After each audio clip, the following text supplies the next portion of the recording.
Quinquagesimi re mi ṣe 20 o. Ṣé ṣì wá bí báyìí? Gesimi re mi ṣe 20 o. Ayẹyẹ ogún ọdún òun là mi ṣe. Ayẹyẹ ogún ọdún. Quinquagesimi re mi ṣe. Ó ṣe 20, ó sì máa ṣe.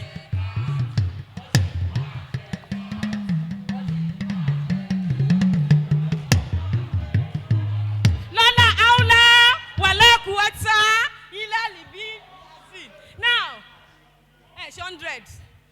100. Ṣeun, ṣó ti pé 40 years. Jẹ́ ká add 100 more ọdún ẹ̀ ó pé 140 years. Hello everyone. Hussein, mo rántí ṣókàlẹ̀ ń gbà yẹn, ó máa ń kọ noise maker, èmi ni máa kọ noise maker ń sìn. Mo máa lọ fún VP Jayesimi. Ṣé bí wọn ò tí ì dé bí báyìí? Wọn ò tí ì dé bí báyìí. So now, please, can you all have your seats?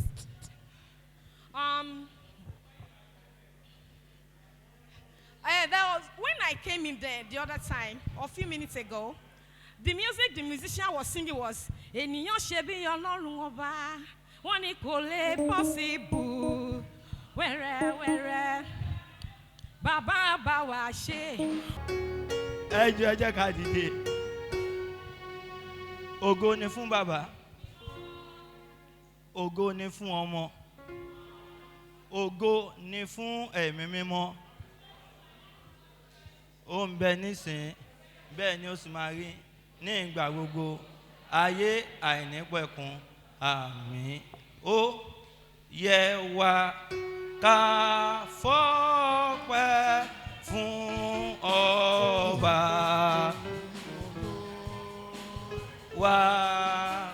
Ẹ jẹ́ ká wá fọ́pẹ́ fún Olúwa.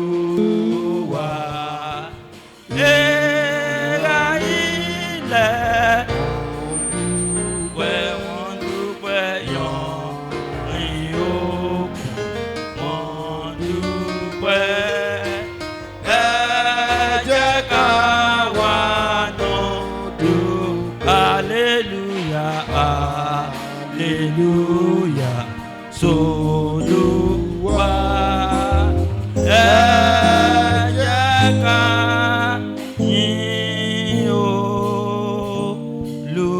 Olúwa.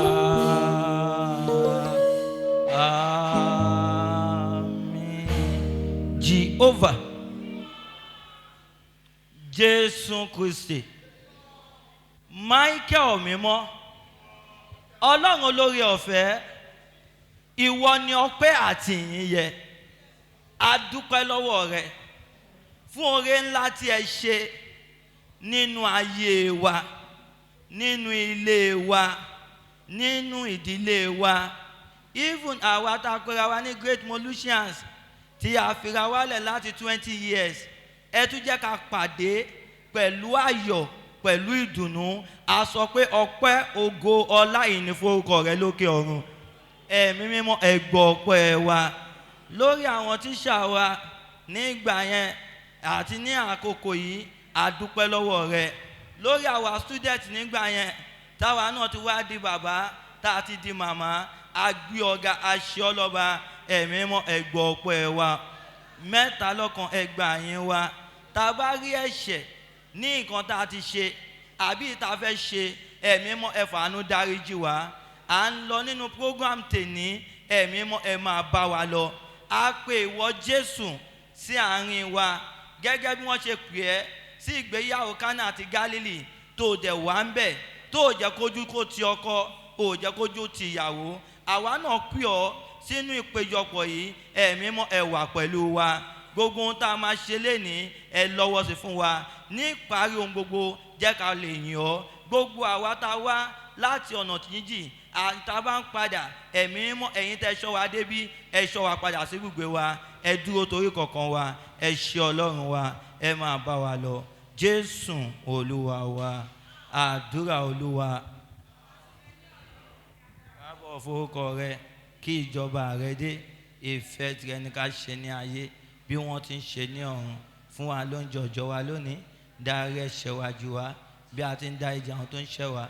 má fà wá sínú ìdẹ̀rù gbà á lọ́wọ́ bìlísì torí ìjọba ń tirẹ̀ agbára ń tirẹ̀ ògo ń tirẹ̀ láéláé hallelujah méje tó sanra fún Jésù hallelujah hallelujah hallelujah hallelujah hallelujah hallelujah hallelujah. àánú bá dárú tí n bá lọ ṣe MC níbì kan tí pásítọ̀ bá gbàdúrà máa ń fún mi lówó ni.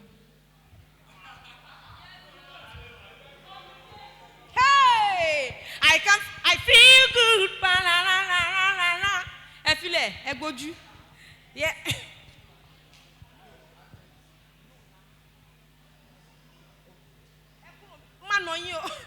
Okay, we have done it in the Christian way. I would like to invite my own person to come and, come about gbàdúrà ní ti Muslim. Okay, I would like to invite Uzain Odunola. Kó wá fún wa ní àdúrà ṣókí ní ti Muslim. Má gbàgbé bú báàgì ẹ wá o, ó wà important o. O lè wá gba máìkì lọ́wọ́ mi kó má drop owó máìkì o. Uzain Odunola, please.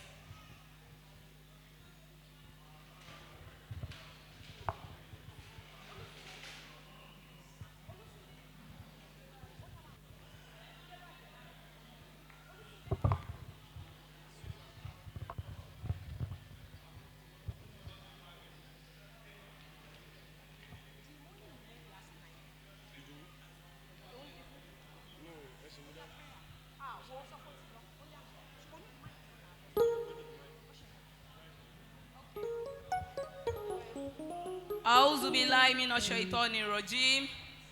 Bismillahir rahmanir rahim. Alhamdulillahi rabbil alamin.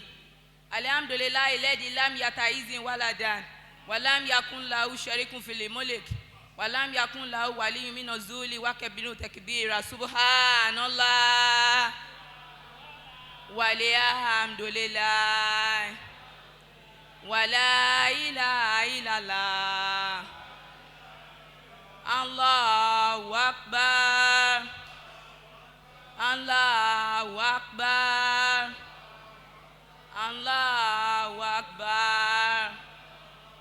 Wala hawla wala quwwata illa billahil azim. Ọlọ́run a dúpẹ́ fún ẹ o. Gbogbo ore tó ṣe fún wa mọ́ lóore o. A dúpẹ́ tó ti fi tó fún ìfẹ́ tó fi kó wa jọ láti 20 years ago.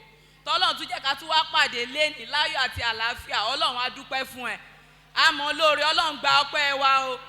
Ọlọ́run gba ìyìn wa o. A dúpẹ́ ibi tẹ́ ti bẹ̀rẹ̀. A dúpẹ́ ibi tí ẹ bá dé. Ọlọ́run má jẹ́ kó takú síbẹ̀ o. Gbogbo ibi tí ẹnìkankan wá ti dé, Ọlọ́run má jẹ́ á padà sílẹ̀. Ọlọ́run jẹ́ á máa lọ sókè. Ọlọ́run jẹ́ á máa lọ sókè. Gbogbo bá ṣe ń rìn ta fi débi láyọ̀ àti àlàáfíà. Ọlọ́run jẹ́ á padà sílé wa láyọ̀ àti àlàáfíà. Má jẹ́ á rí wàhálà, má jẹ́ á rí dààmú. 20 years anniversary ta ṣe léni. Ọlọ́run má fi sọ wá lórúkọ bú o. Ọlọ́run fi pọ́n wa lé. Ọlọ́run fi kẹ́ wa. Ọlọ́run fi gbé wa ga. Ọlọ́run á fi àsìkò ìrántí gbogbo àwọn méètì wa tí wọ́n ti papòdà. Ọlọ́run kó bá wa kẹ́ wọn. Ọlọ́run kó bá wa ṣekú nísìmí fún wọn. Ẹ̀yìn tán fi sílẹ̀ Ọlọ́run má jẹ́ kó bàjẹ́. Iwájú tó kọjú sí Ọlọ́run jẹ́ kó dáa. Àwa tí a wá ṣẹ́kù báyìí Ọlọ́run jẹ́ ká lẹ́mìí gígùn. Ọlọ́run fún wa lẹ́mìí gígùn. Ikú rèwerèwe a ò fẹ́ láàrin wa mọ́. Ọlọ́run kó bá wa dáwọ́ ẹ̀ dúró. Ọlọ́run jẹ́ ká dàgbà ká gùn lẹ́mìí. Ọlọ́run o gbogbo àwọn aboyún wa pátá tí wọ́n diwọ́ dikùn tán dọwọ́ tán disẹ̀ sínú. Ọlọ́run o ọjọ́ ìsọ̀kalẹ̀ wọn Ọlọ́run má jẹ́ ó ní wọn lára. Jẹ́ kí wọ́n sọ̀kalẹ̀ láyọ̀ àti àlàáfíà. Jẹ́ kó já sámàlà kó já séwédú. Ọlọ́run má jẹ́ á gbowó operation fún anybody nínú wọn. Ọlọ́run jẹ́ ká rẹ́rìn ayọ̀. Jẹ́ ká lẹ́nu ọpẹ́. Jẹ́ ká jíjú ọpẹ́. Ọlọ́run kó wà pẹ̀lú ẹnìkankan wa. Èyí tí a ṣe yìí Ọlọ́run kó bá wa bẹ̀rẹ̀ kó dẹ̀ bá wa parí ẹ̀ kó má fi sọ wá lẹ́nu. La haula wala quwwata illa billahil azim. Ó wá àdúrà. Uze. Sir, am I permitted to beat her? So please, why standing, please? I'm so sorry. Why standing? I would like us to take the school anthem. Mr. Koka, are you here? I would like to take the school anthem. Mr. Koka, attention! Oh, now we want us. We are in. Hello? Can we have a decorum? We are in the school assembly now. And you know how the assembly used to look like, right? Can you still all remember? With your college number boldly written. I have a black marker in my college number, Lenny. Enough for Molusi, college for Molusiani shall lead in every walk of life. In church, in state, at bar, at school, in commerce, in service, in every walk of life. We shall heal the nation, we shall house the nation, we shall heal the nation better than everybody. We shall carry the nation, we shall glad the nation, we shall please the nation better than everybody. We shall serve and guide and lead mankind to the glory of God and peace of mankind. Only the best! Only the best. Before you go today, I'm going to have a question for everyone. Please, sir, sit. Everybody, can we have our seats, ma'am? Before we go today, there's going to be a question for you. And anybody, to bagba, I'm a funny school bus.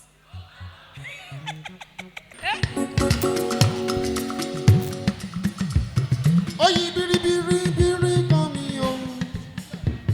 Ó ti yí biri biri biri kan mi o. Àánú Olúwa yí kan mi o. Ní mo bí o. Oyi biri biri biri kan mi o. Oyi biri biri biri kan mi o. Oyi biri biri oyi kan mi o. Engineer. Àánú Olúwa yí kan mi o. Okay. While still standing, the next person I would like to invite is our own beautiful mommy. Mommy, by now you are a grandma, right? At this age, you are a grandma, you still look beautiful. Mrs. Oshiba Moweba Mifumola, please clap for her. Thank you, ma. We are glad to have you here. We really do love you. Thank you for coming. Oyi biri biri oyi kan mi o. Oyi biri oyi kan mi o. Yo yo. Àánú Olúwa yí kan mi o. Oyi biri oyi kan mi o. Oyi oyi o. Oyi biri biri oyi kan mi o. Oyi kan mi o. Oyi biri biri oyi kan mi o. Yo. Àánú Olúwa yí kan mi o. Oyi biri oyi kan mi o. Oyi biri oyi kan mi o. Okay. Thank you. The next person. The next person I would like to invite to the podium, it's our own father. He's a father, and it's a daddy. Yes. With a great privilege, I would like to invite Mr. Olatidoye, representing the principal of senior school of Molusi College, Ijebu, Igbo. Ọba tó gbàdọ̀bálẹ̀ ọba. Ọba tó gbàdọ̀bálẹ̀ ọba. Ọba tó gbàdọ̀bálẹ̀ ọba yóò. Èmi ṣe kábíyèsí rẹ̀. Ọba tó gbàdọ̀bálẹ̀ ọba. Ọba tó gbàdọ̀bálẹ̀ ọba. Ọba tó gbàdọ̀bálẹ̀ ọba. Èmi ṣe kábíyèsí rẹ̀. Ọba tó gbàdọ̀bálẹ̀ lọ́ba. Okay. Adẹ́pẹ̀pẹ̀. I can see that you guys are ready to play and you want to dance. Ọba tó gbàdọ̀bálẹ̀ ọba yẹn. Ṣẹ́yìn ilẹ̀ gbàdọ̀bálẹ̀ ọba Ṣànjọ́ tíá. Yóò. Okay. Mo rí pé gbogbo yín fẹ́ jó. Panápaná dẹ̀ ti wà níbí báyìí. Bẹ́ẹ̀ ni àbí bẹ́ẹ̀ kọ́ ẹ má wọrí ẹ máa jó. So in the likely mood, I would like to invite our own principal of junior school, Molusi College, in person of Pastor Ogunsanya. Ọba tó gbàdọ̀bálẹ̀ lọ́ba. Ọba tó gbàdọ̀bálẹ̀ lọ́ba tíá. Ṣẹ́yìn ilẹ̀ gbà dọ̀bálẹ̀ rọ̀bà yóò. Èmi ṣe kábíyèsí rẹ̀. Ọba tó ń gba dọ̀bálẹ̀ ọba. Pásítọ̀ máa dá kànjọ. Ẹ bá mi kí pásítọ̀. Èmi ṣe kábíyèsí rẹ̀. Ó yá sọ pé má jọ wà lọ.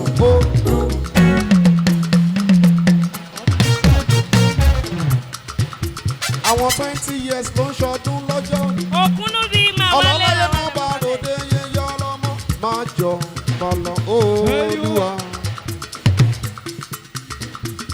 Okay, only the best.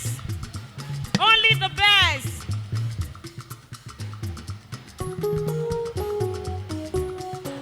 Hello, I would like to invite to the podium. Although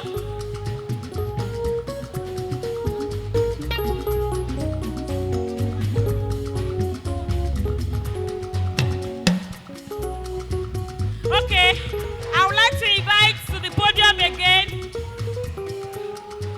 The person is a friend.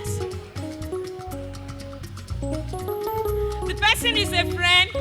This person I'm talking about is cool, calm, and collected. Yes or no? Did you hear that? I said he's cool, he's calm, and collected. You know, he's a great Molusian to the core. He's a good friend of the school. He's our personal person, and he happens to be the former, or he happens to be the assistant senior prefect of our time. But he is the ex-chairman of this Quinquagesimi. So, with a clapping, I would like to invite Jacob Olusoga. Ọba tá kò lè rọ̀ lóye. Jacob ọmọ Olúṣọ̀gá máa dá kànjọ. Àwọn ṣọ̀gá á ní alágbára ta ìdè ṣẹ́gun ni. Àwọn máa dá kànjọ. Olówó orí yẹ́yìn sí. Ọlọ́láyé mú bàròdé yẹ́yẹ́ lọ́mọ. Ìjọba rẹ̀ dùn mọ́ mi yéyéyé. Ọpẹ́yẹmí, right, is that your name? Ọpẹ́yẹmí, má worry, tí mo bá fẹ́ ṣe 40th birthday, màá pè ẹ́. The next person I would like to invite to this podium is our own personal person. Tó bá gbọ́ pàdé mi nísàlẹ̀ ẹ̀lẹ́lẹ́lẹ́. Our own famous, the only famous SP as far as Molusi College is concerned, in person of pàdé mi Dẹ́ramọ́lá.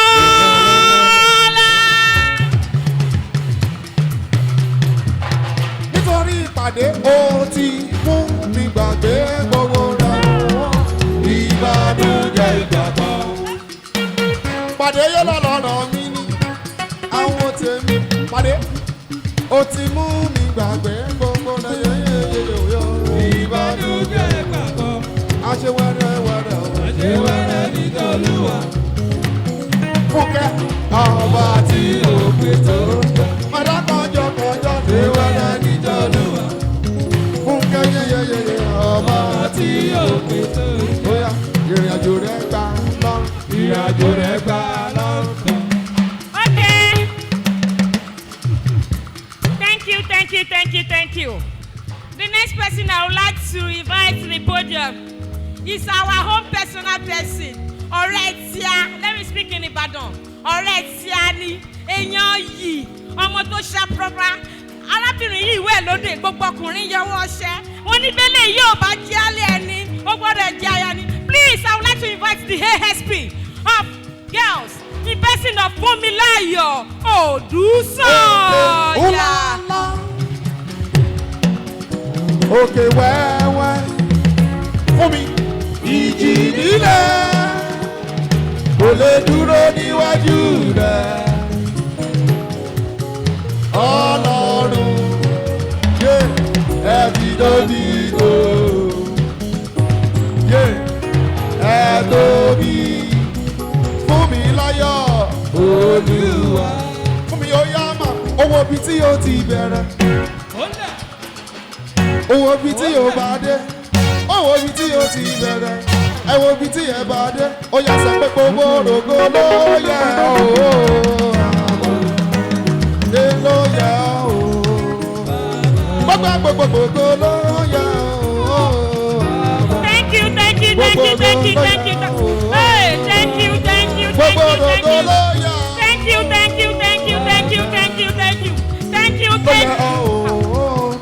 Ẹ ṣé gan, ẹ wá máa lọ sórí ìjókòó yín. Ẹ fẹ́ jó para yín ni. So, then the last but not the least person that I would like to invite to this high table is in person of our own chairperson. Can somebody say Beyoku? Ẹ bá mi pè Beyoku. Beyoku. Ó máa ń claim pé Adésànyà lòun ṣùgbọ́n Beyoku làwa mọ̀ sí. Àbí bẹ́ẹ̀ kọ́? So I would like to invite to the high table in person of our own chairperson. Obìnrin dúdú tó gbé kọ̀jọ́kọ̀jọ́. Òpéke òrékè lẹ́wà. Ẹyin ju Adésànyà ìwọ bó ṣe ń blush. I would like to invite the most beautiful girl. Adésànyà Christiana Beyoku.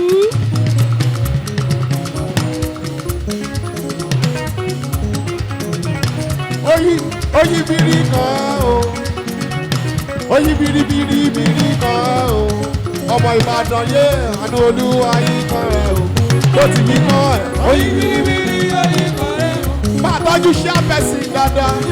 Oyin kan rẹ̀ o. Ṣètọ́jú chairperson. Oyin biri oyin kan rẹ̀ o. Àánú Olúwa yìí kan rẹ̀ o. Oyin biri oyin kan rẹ̀ o. Ṣètọ́jú ọmọ Ìbàdàn. Ọmọ Ìbàdàn nínú Olúyọ̀lé. Ìlọ̀yẹ́ Ajagbada.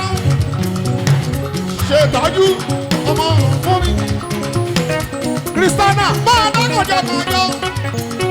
Ó ti yí kan ẹ́. Ó ti yí kan ẹ́. Oyin biribiri oyin kan ẹ́ o. Ayan lady oyin biribiri kan ẹ́ o. Major pretty. Oyin biribiri kan ẹ́ o. Ẹ má lọ.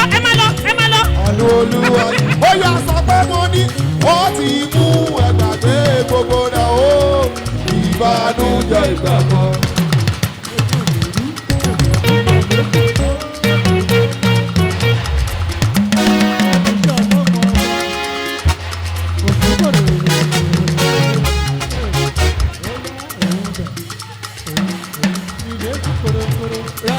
Christiana máa dá kọjọkọjọ.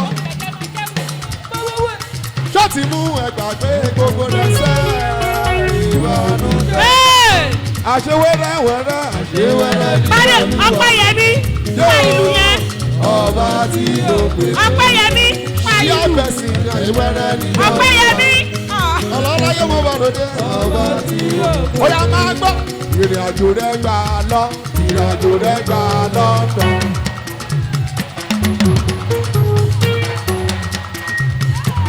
Ìrìnàjò rẹ̀ gba Amẹ́ríkà, ìrìnàjò rẹ̀ gba Amẹ́ríkà, ìrìnàjò rẹ̀ gba London, ìrìnàjò rẹ̀ gba London. Ó yá ní Nàìjíríà yóò oríire rẹ̀ ti dá. Ó yá Christiana.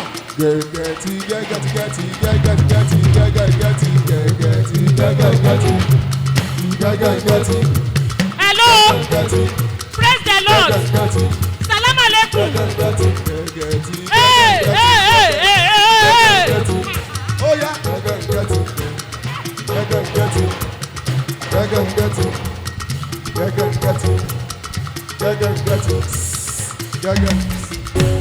Boyejo, before these people come and stood down here, ṣé Christiana ń ṣe ìyàwó ni? Christiana ṣé ò ń ṣe ìyàwó ni? Àbò ń ṣílé? Only the best! Hey! Hello everyone. You know when 2 chin-chin and 3 chin-chin join together? That you do like this? Oh, Jesus. Hello. Hey, hold on, don't talk. Hello. Ṣé mo yí pé àwọn èèyàn kan wà tí wọ́n bá wọ inú event, ibẹ̀ yẹn máa ń mì tìtì. Everybody, do you know 2 chin-chin plus 3 chin-chin? Oh yeah now. Hey, please give your hand a round of applause to Mr. Muritala. Thank you, sir. Muritala, máa dá kànjọ. Ó yá, Muhammadu lẹ́ni tọ́lọ́run.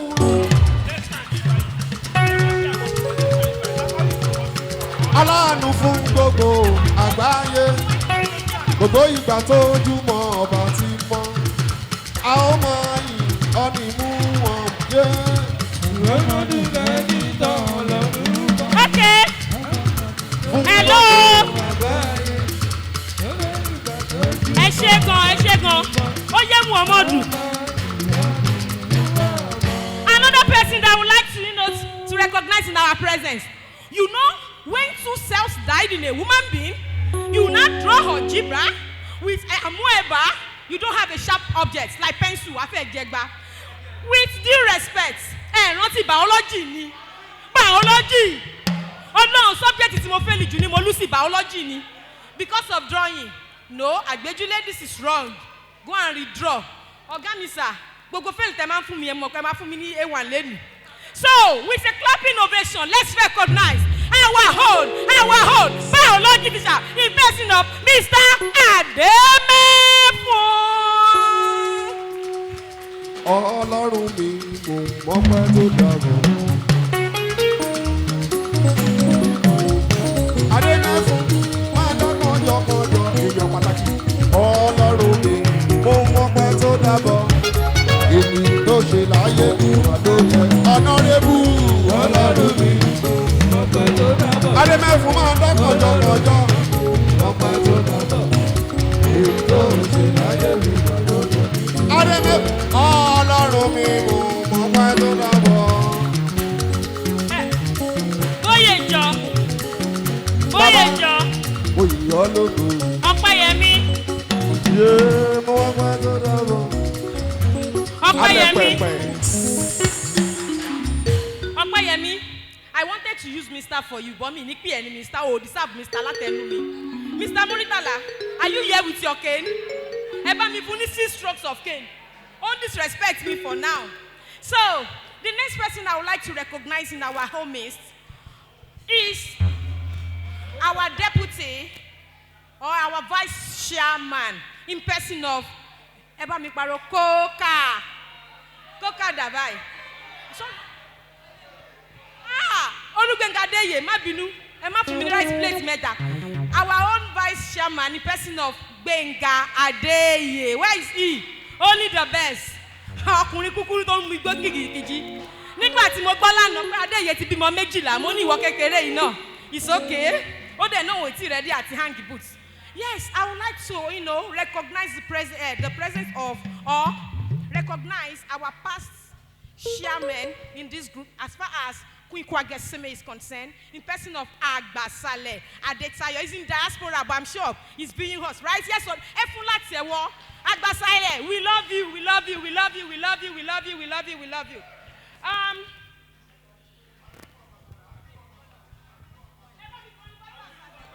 Agbasale máa dá kànjọ. Ó ti mú re bọ̀, bàbá ti mú re bọ̀.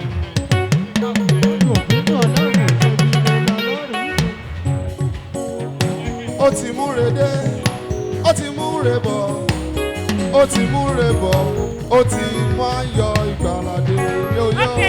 Ó ti mú re bọ̀, ó ti mú ayọ̀ bọ̀, mú re bọ̀, ó ti mú ayọ̀ bọ̀. The first chairman of our set is not available now, right? In person of Mr. Yinka Okuneye. Is he around? Okuneye, is he around? Oh yeah, Ope, bá mi ṣáná fún Yinka fún 2 seconds. Kò sí around, but jẹ́ ká pín. Yinka Okuneye. Yinka, ọmọ akọgun pọ̀ tẹ máa dákọ̀ jọkọ̀. Ó yá sọ wípé ìlú ni ó san, bọ́ọ̀bá rò gbogbo. Ìlú ní Jésù rẹ̀ gbà. Ìlú ni mo san, bọ́ọ̀bá rò gbogbo. Oore rẹ̀ lórí ayé rẹ̀ yóyó. Ìlú ni ó san, bọ́ọ̀bá rò gbogbo. Ìlú ní Jésù rẹ̀ gbà. ìlú ni ó san, bọ́ọ̀bá rò gbogbo. Oore rẹ̀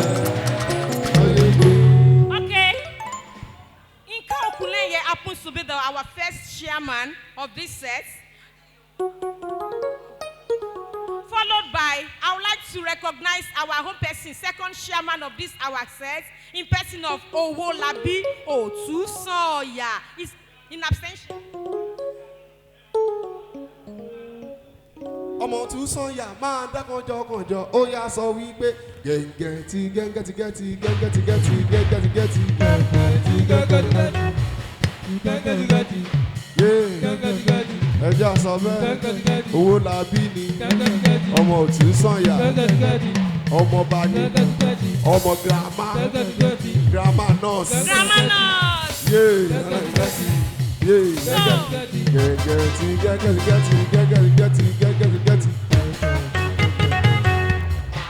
Okay, then after that we have Agbasale Adetayo.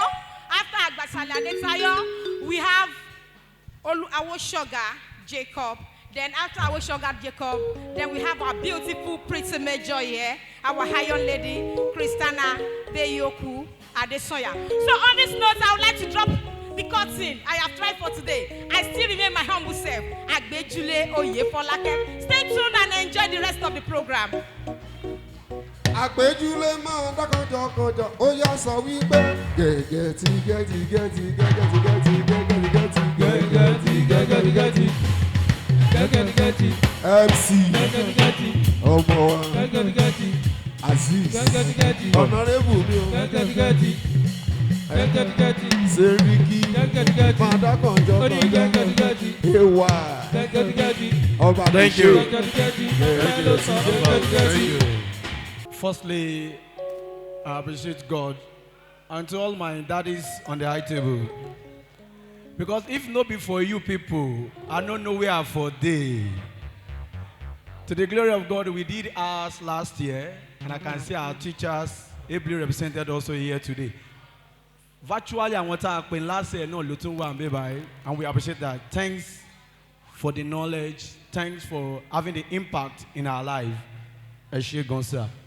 And to all the Mokosas in the house, only the best. Me, I don't know, say truly you are Molusians. Only the best. I want to sing this song. If truly, then go to Molusi. Majeko no wapa. Wait. Hey, wait. I don't say you go know. Má jẹ́ kó gbàgbé wa. Má jẹ́ kó gbàgbé wa. Àwọn tí ń gbàgbé ènìyàn. Hello. Who still remember the composer of that song? I know, so you know if you know the name. By complexion. Who can try? Who? No. You don't get them. Má jẹ́ kó nà wá pa. Esa, ṣé ilẹ̀ kọ́? Oh God. Eh? Kasim ló kọ. Ṣé wọ́n ṣe complexion guy yẹn? Ó dúdú àbò pupa. Ó Bàbá yẹn dúdú pọ̀. Oh, my brother, God bless you. Àwọn eléyìí ní memory. Wọ́n dí fi mu gàrí. I remember that. God bless you. Simadiga. Oh, thank you so much. Without wasting much of our time, I'm sorry for coming a bit late for the progress of our community. So on this, may I use my Google because I did shy small. I don't want to talk story for now, but I'm still coming back there. Making a luna aside. Share your toshimo lower leg besha. Just ask, are you still that? Are you still that nigga then? Now, I would like to go to the next item. That is calling on the anniversary chairman for the welcome speech. Please, let us appreciate him in absentia. Again, this will be done in respect of the secretary, right, of the anniversary committee. Please, a round of applause for the secretary, please. Please, a round of applause. Let us appreciate the president, please. We'll be standing in for the chairman of the committee. Please, where's the secretary? Please a round of applause. Eba mi patewo now. Please a round of applause for him. Mokos Adetayo. Adesheya. Please a round of applause for him, please. Thank you. Only the best. Standing on the existing protocol. Welcome address by the Chairman Anniversary Committee for the 20th anniversary. Bokosa Goba representatives, the school principals, our teachers, our seniors, and our junior present. Dear mates, friends, and esteemed guests, good afternoon. With immense pleasure and a deep sense of pride, I extend a warm welcome to every one of you in this momentous occasion, the celebration of the 28th anniversary of Molusi Quinquagesimi, the pride of Mokosa. As chairman of the 28th anniversary committee, it is truly an honor to stand before you today and mark this significant milestone in our journey. 20 years ago, a vision was born, a vision fulfilled by Molusian culture, passion, dedication, and unwavering commitment to excellence. Just like our school anthem says, Molusians shall lead. Over the past 2 decades, the vision has blossomed into a reality that we proudly stand upon today. We have weathered storms, overcome challenges, and achieved remarkable feats, and while standing true to our core values and principles as Molusians. As we gather here to commemorate this milestone, it is a time for reflection, gratitude, and celebration. It is a true time to reflect on the remarkable achievements and milestones shaping our journey. It is a time to express our heartfelt appreciation to all those who have been part of this incredible journey. Our founders, our seniors, our teachers, partners, and stakeholders, whose unwavering support and dedication have been instrumental in our success. But amidst the celebration, let's look forward with renewed rigor and determination. The journey that starts ahead is filled with endless possibilities and opportunities. It is a journey that will require us to continue to innovate, adapt, and evolve in response to the ever-changing landscape of our world.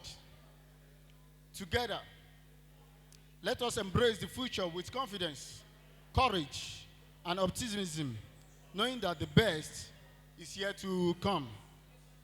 On behalf of the entire 28th Anniversary Committee, I extend my deepest gratitude to every one of you for being part of this special moment. Your presence here today is a testimony to the enduring spirit of Molusi College and the remarkable legacy we have continued to build together.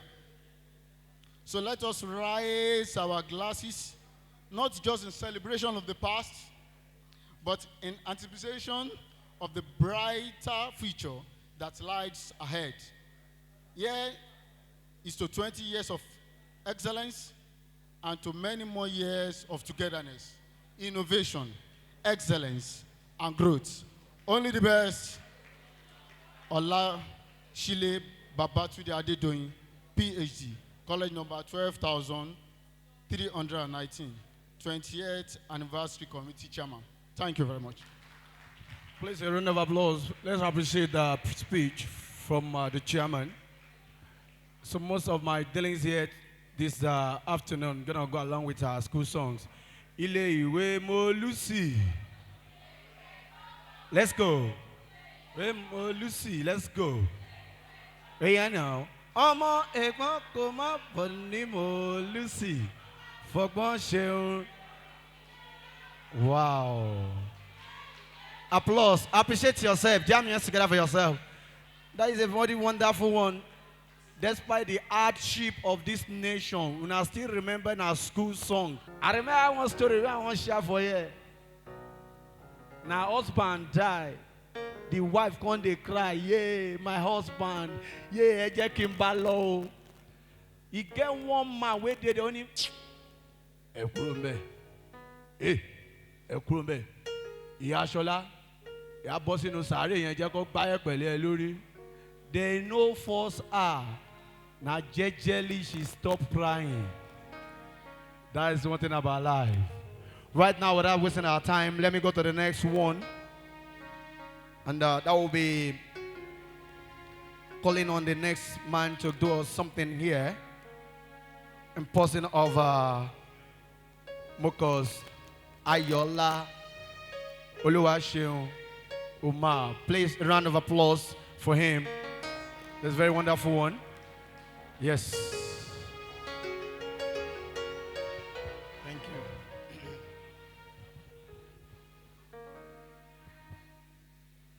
Well, maybe because of the last emotion, I'm still feeling it, and I don't even know how to start. Good day, my Igbo Vice Principal, Mr. Quinquagesimi, the current principal of Molusi College, the VP, my fantastic integrated science teacher, Mrs. Wedoma, Mr. Moitala, thank you, Mr. Ademefun. I greet everybody, and I greet I greet my colleagues.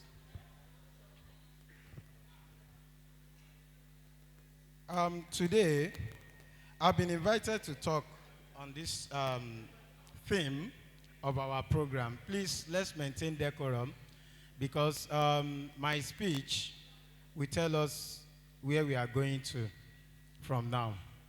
We have spent 20 years, and when I was called upon to have something on this topic, I had to gather a lot of things together, which I will have to say in brief. Before I start, I would like to let you know that we have different categories of people. We thank God for our lives, because there is no togetherness, innovation, excellence, and growth if we are not alive. That is the number one thing. In the past 20 years, we should accept that we have faced many post-secondary school challenges in life. Some people, we lost our loved ones, business, jobs, among others, yet we are still here and alive. That alone is enough to be celebrated. I celebrate every one of you here today. And those who are absent or are in the diaspora, I celebrate you too. I remember when we started this association with the past set chairmen, may God bless them all for their effort to stick us together. If you have gone this far, it means we can be better. Permit me to mention that we have exhibited togetherness in many ways, starting with this most recent one. That is the anniversary project and the event. I could not believe that we will not rely on some set of people who thought without them we cannot achieve anything as an association. They dissociated themselves. Many people have sacrificed in this economy their daily income to ensure we are standing out today as Molusian Quinquagesimi, not as factions.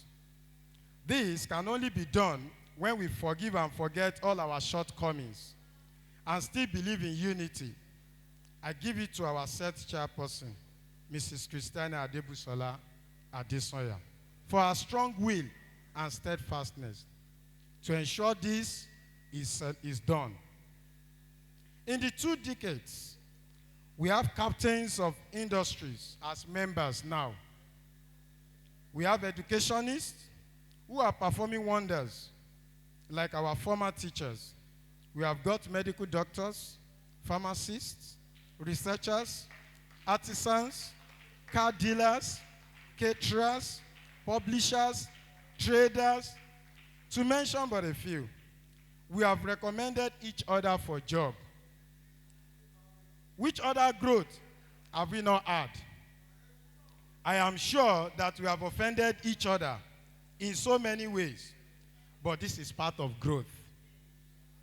A growth cannot happen without its factors, and I'm sure those ways are the factors because we have eventually belonged to this same association. Some people could not see it that way and have decided to let the growth die. But majority of us still believe. We have established zones to sustain our togetherness. We have been meeting consistently, physically and remotely to sustain our strong bond. Our AGM has now turned into an event we all look forward to attending despite the rotation between zones. We have assisted some of our members with cash when they need medical assistance. We have celebrated members on their birthday dates with customized graphic designs and weddings as well. We attended our members' wedding parties and other functions as a body. Our togetherness is unique. Recently, I have seen that we are full of innovations and excellence in every area of our endeavors. As our 10th anniversary project, we had CBT training for SS3 students of our great college, erected iron waste bins, and gave scholarship to some indigent and brilliant students. The latest one we had was solar electrification of the school library as part of our 20th anniversary project that was launched on Friday, 16th May 2024, in the presence of our global president, and also gave scholarship to some indigent and brilliant students as part of our 20th anniversary project. In the same vein, as part of our contributions, hello, please, we are here for a purpose, please. Hello, please, we are here for a purpose. As part of our contributions to the 75th anniversary of our alma mater, we donated packs of notebooks. We can only hope to do more. I want to thank those who put in money, effort, and both. I also want to thank those who do not have any, but only wished. I pray your wish will become a real one day. Finally, to those who intentionally refused to do when they have, I thank you too. God will change your mind. We should be united to help each other. Remember that unity is an important element for the society we live in as we all together form this association. Unity represents togetherness and being there for each other like we all are one. Therefore, in unity, everyone stands together for every big and small problem. There are several stories as well as there are many real-life incidences that are proof that unity always leads a harmonious and satisfying life for everyone. On the other hand, many people still don't get the benefit and concept of unity.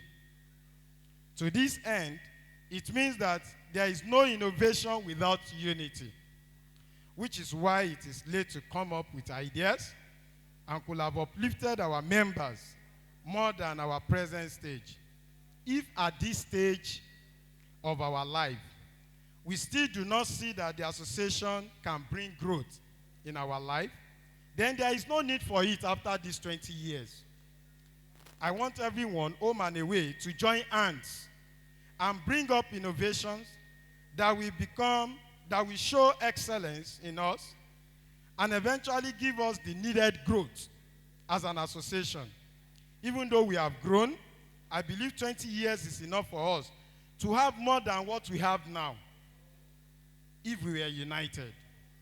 We have seen what we can achieve together, the way forward. The way forward for us as an association is to commit more resources towards the goal of the association by adding our monthly dues of at least 500 naira or more to our budget and ensuring we pay without any hindrance. This money, I can assure you, will be used judiciously to help ourselves when in need or to strengthen our unity, as it is stated that money is the fortune of any business. Our colleagues who have gone need to be remembered. How? We need to visit their family members at this time and let them know we have not forgotten them. Even during our 20 years of leaving the school, we can donate to support their children, if any, or help their aged parents. We should be a source of guide and motivation to ourselves. One man cannot solve the problem of a society. But as a people, we can do it together. Some people are innovative, some are not, but can help with resources. And if all these are put together, we will expedite our growth with excellence in the next 10 years. For those alive and would need help, we can set up a cooperative society or a foundation at a very low discounted interest rate so that people can get a loan to start a business or upgrade it. I therefore, with the permission of my chairperson, start the launch of this program. I am going to donate towards this program. I will donate 250,000 naira to start this. And I believe I can call Mr. Olutunde Samuel. He will join me. He will add 250,000 naira to it to make 500,000. This is the way forward. We need to stand together to make sure everybody rises. We should not rise alone. We should all rise together. And I want to invite Olu Jacob. He's going to chair this. We are going to set up a committee and start it immediately to ensure people get loan to do business and upgrade their business. Mr. Olu Jacob, please identify yourself. Yes, no problem, sir. So please, on behalf of our chairperson, your work henceforth is to get a 5-man committee. Each zone should have a representative. Let us decide on how to use this money judiciously to ensure we start something. We must all grow together. Mr. Olu Jacob, that is your work, sir. Thank you, sir.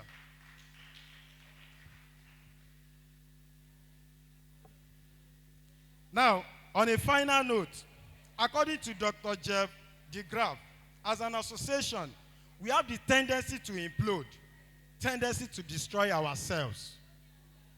If we eliminate the possibility of variations, we must stand together and build the association we will be proud of, irrespective of our differences.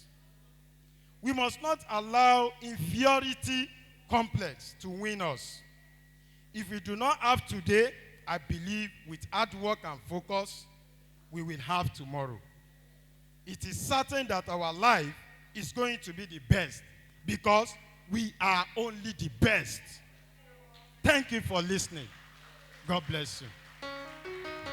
Wow, I'm expecting more of your appreciation to the speaker. That happens to be an encouraging words. And a leader leads by example. 250.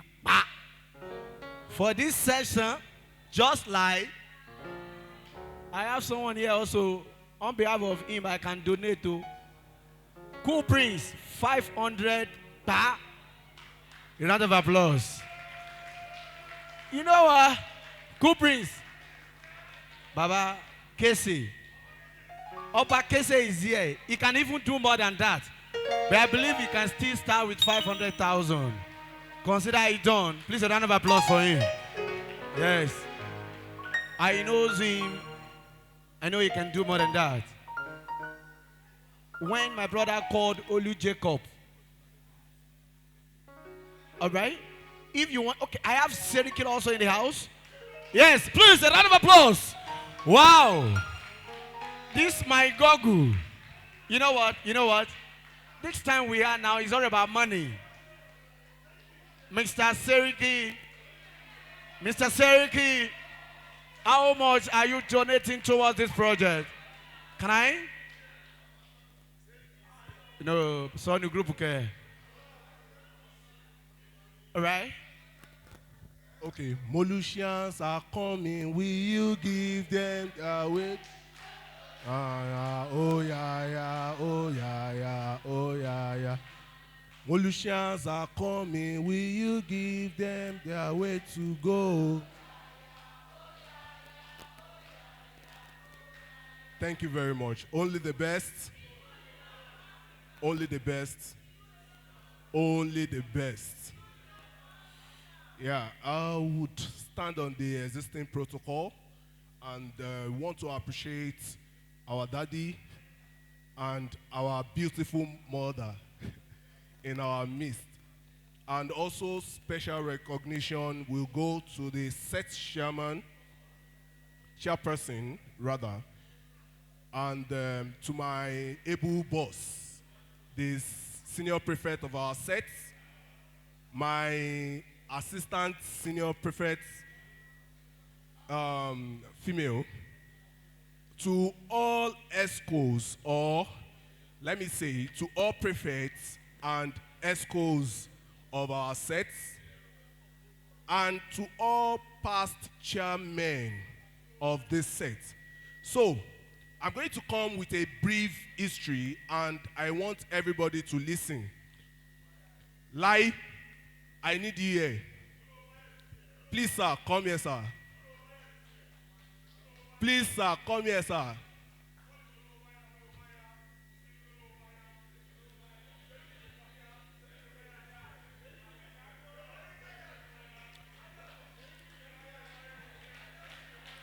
Please, sir, come here, sir.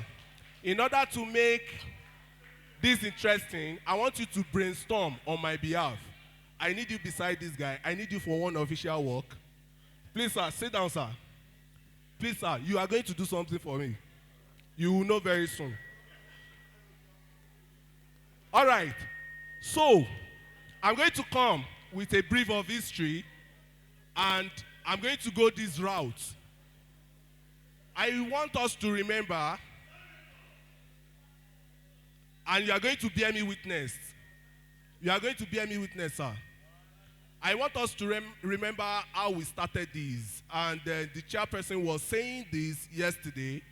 And yes, at some point, as a set, we used to look like the bad ones. And our unity is not just starting now. It started all the way from Molusi College. I remember those beautiful things we have done together. The protests, the plays, and every other thing that has united us. And more importantly, I remember that we started this after we were about to leave Molusi. There was a particular set, Senior Quinquagesimi set, that mentored us on how we gather ourselves. And ever since then, we've been doing this with love and so many, let me say, we've been doing it with passion. And let me mention to you guys, you have done wonderfully well. However, Yoruba will always say, kò sí bí sánmọ̀ ṣe lè funfun tó, dúdú ṣe kíni, dúdú díẹ̀ á ṣe kíni, there is a particular song in our book that also mentioned that. So, I feel what my brother, I won't call him my friend, is my brother, Ayola Oluseun, mentioned, is very, very important. And Yoruba, we always sing one song, Oni ẹni tí ìwọ bá nípa láti ṣe ìrànlọ́wọ́ fún o, òun náà lẹ́ni kejì rẹ̀ tọ́jú rẹ̀. Thank you very much. Please clap for him. So, I want us all, I don't want us to laugh now. This is a very serious matter. I want us all to look at it from this angle. We did a very beautiful project. Imagine that, I think we are up to 200 students, more than 200. Imagine that 160 of us could bring out 20,000 naira each to accomplish this project. So the weight we reduce on those guys that have contributed much. So it is very, very important for us as a group to look at ourselves. Let us look inward. We are not doing this to oppress anyone. We are doing this to bring everybody to the same ladder. Our able principal, may his soul rest in peace, Baba Okusoya, we always say that àparò kan ò ga jù kan lọ, àfẹ́yí tó bá gorí ebè. Now, thank you very much. Please clap for him. Now, I want us to bring all the àparòs. We are not àparò. I want everybody to be on the ebe according to our principle. So, I know that all of us here, we are beautiful and we are doing beautiful things outside there.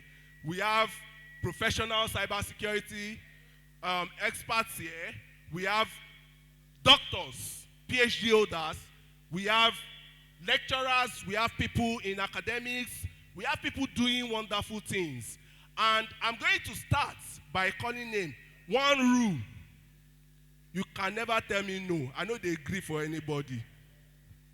So, I will call everybody and I want us all to donate now. And I'm going to call some people specially, and I'm still going to follow up on behalf of the association to get our donation. So now, I need beautiful ladies. Let me select those people that can help us seduce the men here. Funke, Pakurumo, Kojo Dada, Folake, Olowodo, Kafaya. 4 of you, please come out. Please come out. You cannot say no. I don't agree for anybody. Just come out. One person will be on this table, on this row, rather. Another person here. Another person here. Okay, I need Kafayat. Please join her. All right. Funke, look at that table. We are going to start with bordering Ismail. Bordering, how much are you contributing to this project? I know they hear 50,000, no?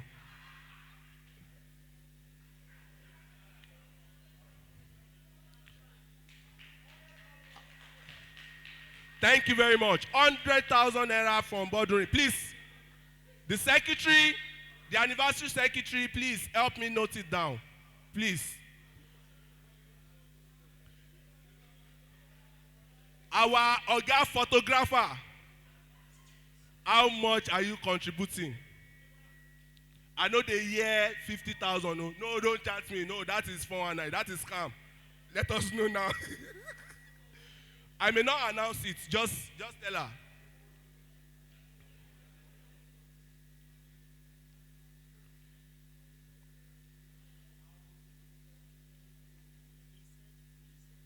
Thank you very much, sir.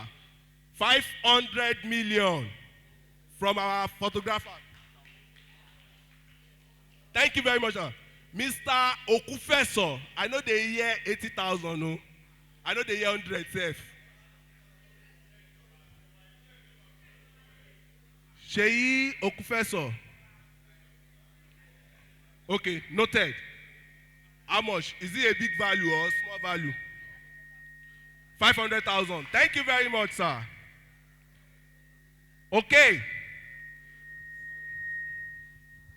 Mr. Tola Aileru. Mr. Ayo. Okay, let's do it this way. Let us go to Assis, Seriki, Ahmed Adeleye. Let's meet everybody on that table. They will contribute. But I want to pick out their representative, Seriki Assis. Please stand up, sir. How much are you giving us? Cool boy.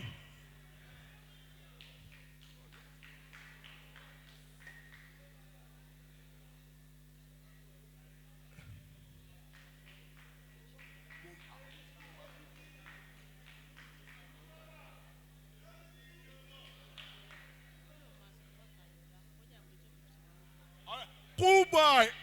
This mic is heavy. Thank you very much, sir. Someone is backing me. In your mind, you think I won't call you? The man with the white face cap. Deji, Dada.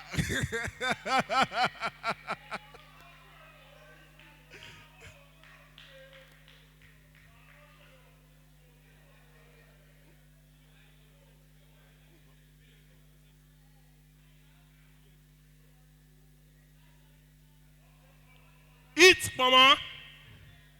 Eat, mama. Okay. Let's go to the next table.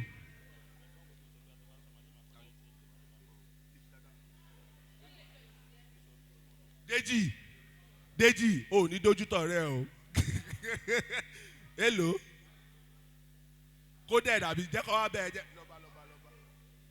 O gbọ́dọ̀ disclose ẹ̀ codedly. Lọ́ba Deji. Àfin. Òun rèé ṣé kí mú ẹ débẹ̀.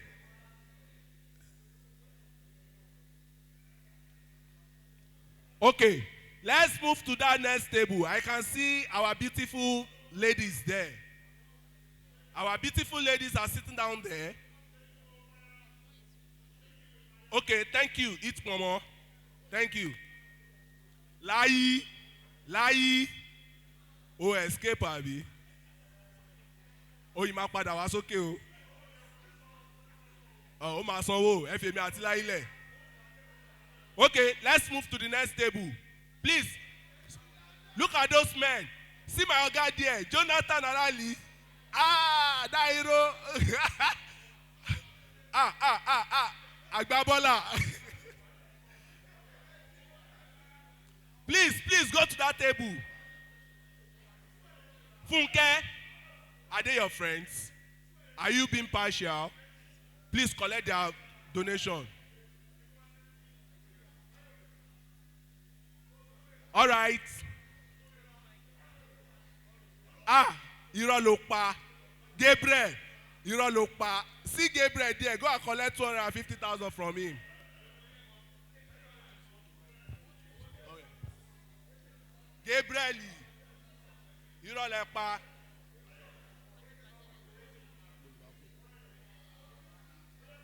Ibo Ahmed. Ahmed Adeleye. Oya, èlò ló fẹ́ tún wọn, èlò. Irọ́. Ahmed mi ò gbà yẹn o. Class captain mi, má dojú ta Adenuga. Undisclosed. Kí ni túmọ̀ undisclosed yẹn? Ṣé báyìí kí n mọ̀. Alàgbà, Olùṣọ́, Badaru.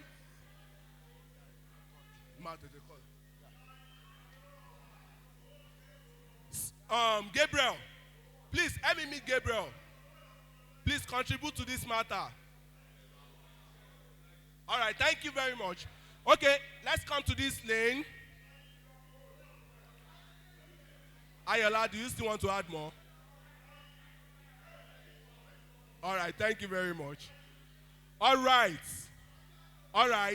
I can see Banso, Isheoluwa, Ayo Isa, and Adeye. The combination will give us 500K. Am I right? Banso, stop looking as if you didn't see me. Oya, oya, oya, oya. Alashiri, Alashiri. Ọpẹ́yẹmí Aláṣìírí. Èní ni màá mọ̀ bóyá o tó yàwó fẹ́ àbó ò lè fẹ́. Ó yá wá dáwó. Kó lè wá gbà pé kẹ́.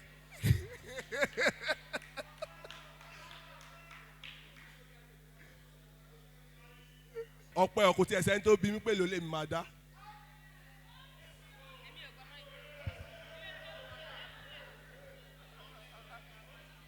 All right. Yeah. Because of fraud, I don't want them to think I'm going to use their money to do this. You understand? But I will do something wonderful. Maybe very close to you. Yeah. Yeah. But you know you are a bigger man. Then wait. Tayo Agbasale, I will speak to him on this and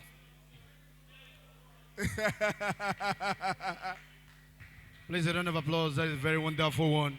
Let us appreciate him. Right now, without wasting our time, we're going for the goodwill messages for our members in the diasporas that are not here presently, that have their goodwill being sent to the platform. Please, hope we are ready for that. And after this, the students should be getting ready for the interlude, please. It's a round of applause for a fatherly advice for everyone of us. Let us give him a standing ovation. Let's rise on our feet. It's not easy seeing him at this great time. Thank you so much, everyone. Thank you. Thank you. Let's sit down.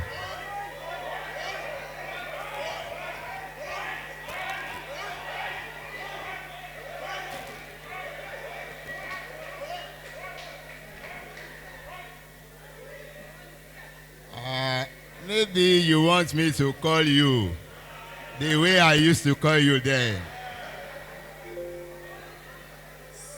All glory be to God.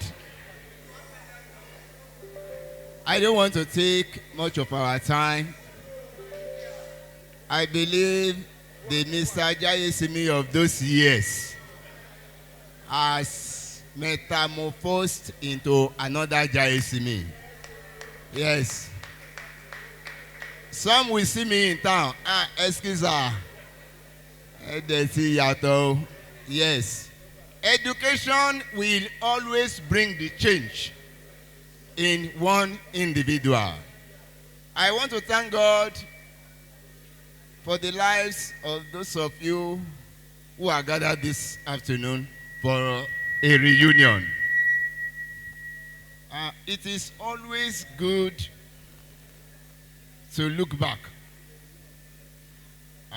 If you are using a pot to cook fine stew and then you misuse that pot anyhow, the pot may not be happy with you. And that is why that adage says it is good to maybe value the pots that produce that stew. I want to appreciate you for looking back to Molusi College, and especially for these men of timber and caliber sitting down up here. I want to appreciate my brother here. All of us on this high table, we are brothers and family. Mr. Ogusoya has been a very versatile agricultural teacher when I was at Molusi College there. Most of the books we use for practicals, he was the one bringing it down. He is a veteran author of agricultural science. Thank you. He is the junior school principal at Molusi College. Yes. I want to appreciate my immediate left here, Mr. Olatidoye. He was also one of my teachers when I was principal at Goodwill Secondary School for some 6-8 years back now. And then we are meeting again here. Honorable, God bless you. Honorable Ademefun and Mr. Loni. Mr. Loni. They are my seniors at Molusi College because I met them there. Yes, they are my seniors. Though I happen to be the vice principal there. Yes. And to my madam here, the most beautiful teacher. The most beautiful teacher in Molusi College there. And still very radiant and vibrant and beautiful. God bless you. I will not take your time. Please, I just want to appreciate you. For those of us who are in diaspora too, I want to appreciate them. I've seen some of them on the cliffs there. The fingers are not the same. The fingers are not the same. For those of you who are privileged to be in a better position, please pull your others that are less privileged. Pull them up. Pull them up. And those of you who are yet to climb up, don't pull those ones up. Don't pull them down. Yes, don't pull them down. God will bless you. Let me say it in the language maybe some of us will understand. Ẹ̀yin tẹ́ wà níwájú mi yìí ọmọ gidi ni yín. Ìgbà yẹn tá à ń kọ́ yín gbà yẹn ó dàbí pé aburú. Àwọn wọn lè lù yàn pa. Má jẹ́ kọ́. Ẹ̀yin tẹ́ ẹ kọrin tẹ́ ní má jẹ́ wọ́n lù yín pa. Ṣé rí ibi tí má jẹ́ wọ́n lù yín pa? Ṣé rí ibi tó ràn yín lọ́wọ́ dé? Yes. Proverbs 12 verse 1. Ọmọ tó bá gba ẹ̀kọ́, ọmọ dáadáa ni, ṣùgbọ́n ó ní ẹranko ní ọmọ tí ò gba ẹ̀kọ́. Ẹ̀yin ti gba ẹ̀kọ́, ẹ̀dẹ̀ tí ń rí ìbùkún ẹ̀dẹ̀ máa jẹ́ dalẹ́ ni. Yes. Proverbs 22:29. Have you seen a man that is diligent in his work? He will stand before kings and queens and he will dine with them. Look at you today. If not for the education, Mori iba inu mi de ndu, ori mi de nwu. Ẹ̀yin náà máa dàgbà. Yes. You will even go beyond the zenith in Jesus' name. One thing that remains is that please do not slack. Ẹ má dẹ̀ wọ́ yín o. Ẹ má dẹ̀ wọ́. Whatever knowledge you have gained, whatever skill, whatever talent, please use it judiciously. Gone are those days when you were in school. Ẹ dẹ̀ ń ṣọmọdé mọ́. Ẹ ti di àgbàlagbà. Ẹ wá kún nǹkan tẹ́ ẹ mọ̀ yẹn. Ẹ wá kún so that you will apárò tí ó fẹ́ gorí ebè ó máa ṣiṣẹ́ ni. Ó máa ṣiṣẹ́ ni. Olúwa ràn yín lọ. Inú mi dùn o. Inú gbogbo wa ló dùn bá ṣe rí yín. In another 5 years time, God's willing. Yes.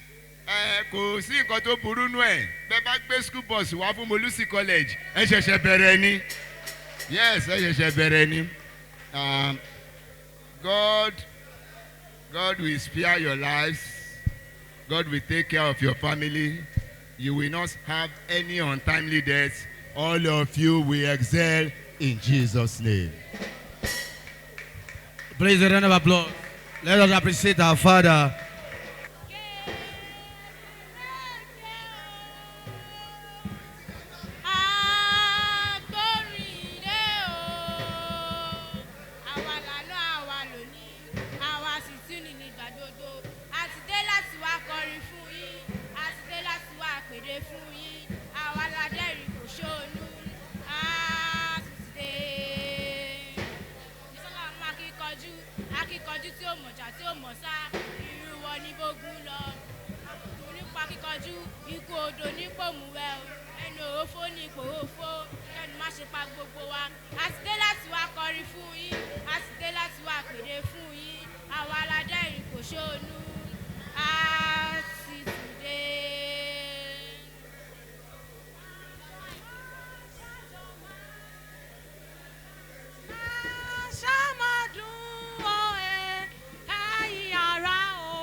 ojú òun ò ṣe é gbámú jésù ní máa sìn èmi ò sì pọ̀ sí ìdápọ́dọ̀ ọba ẹnìkan ọ̀kan lọ́ba ìjòyè láàpẹ́ táàtì láàfin ẹ̀mọ̀jáde sọ́ọ̀tì rẹpẹtẹ káyìn bàbá lógo arúgbó ọjọ́ gbìngbìnìkì àìwò má ṣe é gbé àìwò bí àtẹlẹ̀kẹ̀ òwò kẹ̀mẹ̀rẹ́ bí ìjà bàbá àwọn láìní bàbá àìwò má ṣe é gbé ọgbọ́n tíjà mi ni má ṣe bẹ̀rù ọ̀gbàǹgbà mú ojú òun ò ṣe é gbámú ọlọ́run ò ṣe gbìngbìnìkì àìwò má ṣe é gbé arúgbó ọjọ́ bàbá àwọn láìní bàbá dókítà ìgbàanì èmi ni tíjà èmi ni ẹlẹ́bùrú ìkẹ́ funfun gbò tí ò lábà wọ́n góòlù iyebíye gbàmùgbàmù ẹ̀dìmọ̀ ẹ̀rìmọ̀ iná fẹ́ẹ́dù tótó jọ̀rọ̀jọ̀rọ̀ kìkìdá ọlá lánilání múnimúni nínú ọlá olómi àríwọ̀n ọ̀rọ̀gọ̀jígọ̀ òde ọ̀run paríparí ọlá rẹpẹtẹ sí olópin sábàtọ́ka sí kọ́mọ lórí ṣẹ́kínà glory tẹ́lẹ̀ ọ̀ṣọ́ba ìbákúndé sẹ́ríkì dúníyà wúrà iyebíye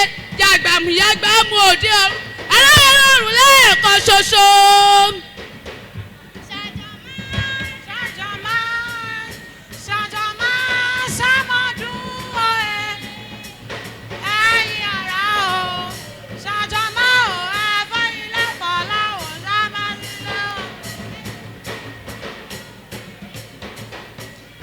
mo kọ́ sàmó wá kí ọjà rẹ̀ ẹ bá mi kí wọ́n pákú ọdún o ọlọ́dún òní ẹ kí wọ́n pákú ọdún o ẹ bá mi kí wọ́n pákú ọdún o ọlọ́dún òní mo máa yọ̀ wá ẹ kí wọ́n pákú ọdún. ẹ bá mi kí wọ́n pákú ọdún o ọlọ́dún òní mo máa yọ̀ kú ẹ kí wọ́n. mo kó sa ọdọọdún láàárọ̀ rọgbò. mo kẹ́ ẹ má yọ̀ kú òní má ṣàṣe mọ́ òye kèyí má ṣàṣe mọ́ wa. mo kó sa ọdọọdún láàárọ̀ rọgbò. kí orí kẹ́pẹ́ láyé kẹ́ ẹ má yọ̀ kú òní má ṣàṣe mọ́ kèyí. ó ṣègèlè o.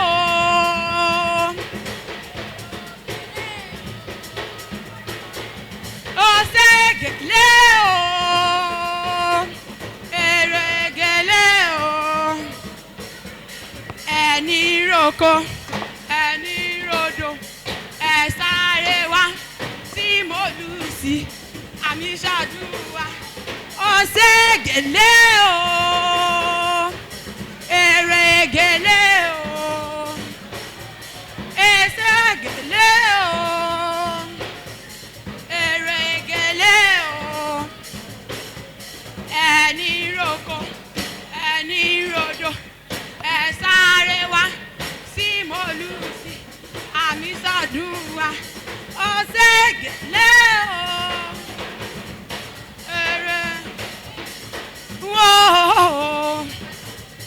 wọ́n wá mọ́ Molusi tí ń retí lóhùn òun orin ni. mo ní àwa lọ máa fa mi sọ̀rọ̀ tí ní fáwọn aláìṣẹ́jú kí ó kọ́lé. mo ní bí ó sì ṣù kí lábá máa pè níyàn o.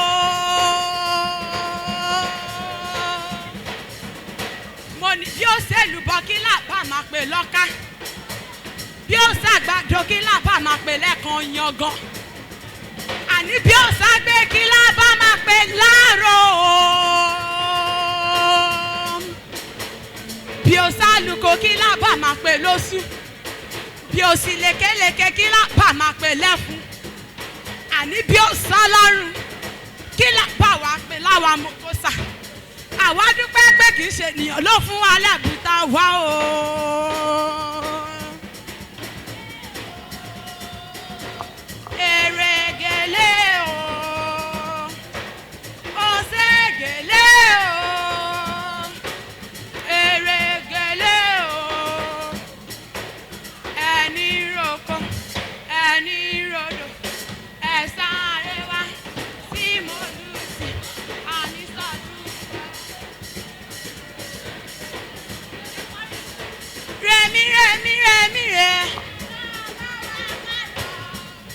mi ò gbọ́. Rèmi rèdò mi dòre.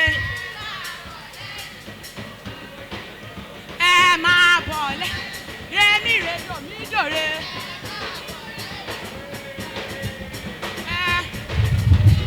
Rèmi rèdò mi dòre.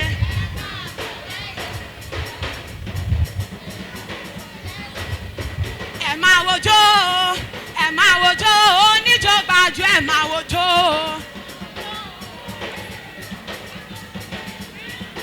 Mo ní ẹ máa wojó, oníjọgbàjú ẹ máa wojó.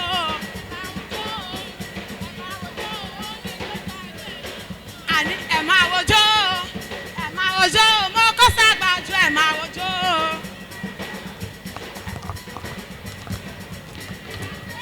Ẹ máa wojó, mo kọ́ sàgbàjú ẹ máa wojó.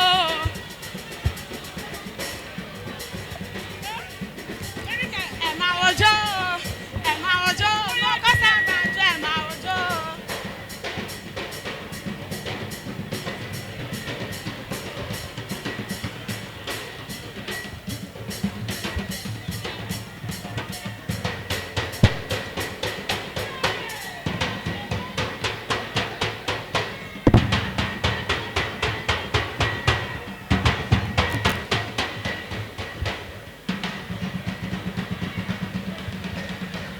Please, a round of applause for that presentation. Let us appreciate them. It's not easy. I thank you so much, everyone, for the love showered onto them. But I would like to say this at this point in time. Let's have our seat, please. When we see our younger ones giving out the best they can, showcasing their talent, I believe they should be encouraged for them to be able to do more than what they've been doing. On that note, Proverbs 18:16 says, a man gift open doors for him to make the greater men of life.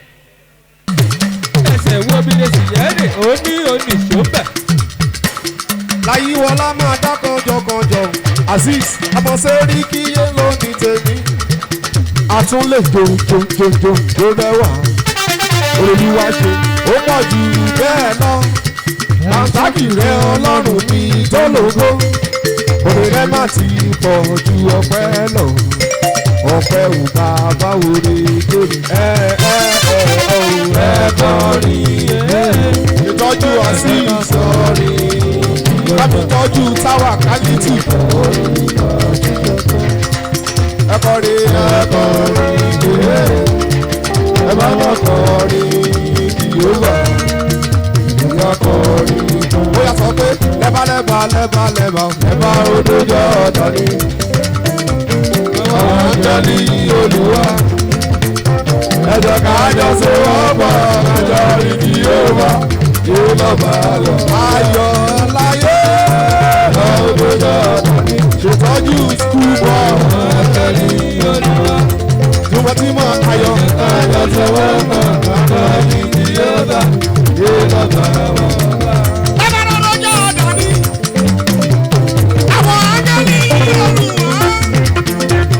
Ẹ̀jẹ̀ kájọ sowó pọ̀ kájọ ìdí yóò máa yọlá. Ó lọ́ba àwọn ọ̀nà aláṣẹ Bẹ́sìdì o. Ẹ̀wà òdòdó dání. Ayọ̀ àwọn áńgẹ́lì Olúwa. Ayọ̀ wá ayọ̀ sí. Ẹ̀jẹ̀ kájọ sowó pọ̀ kájọ ìdí yóò wá. Ó lọ́ba àwọn ọ̀nà. Lẹ́bàá lọ́dọ̀ jẹ́ ọ̀dání.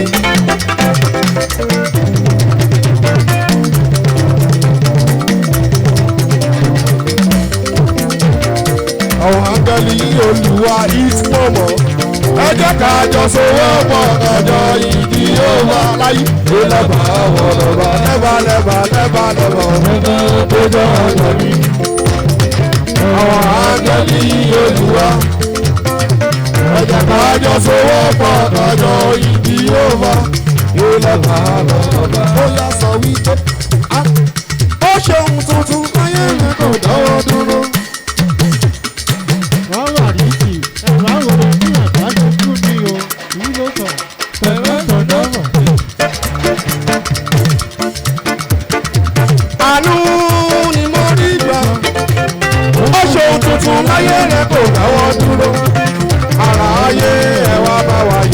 Asis. Ọjọ́ tuntun láyé mi kò ọmọ sẹ́rí kí àánú níbo ní. Ṣèdájú school boy. Ọjọ́ tuntun láyé mi kò lọ sáré ayé ẹ̀wà bábí. Ọ̀rọ̀ rẹ̀ wípé wọ́n ṣe mí.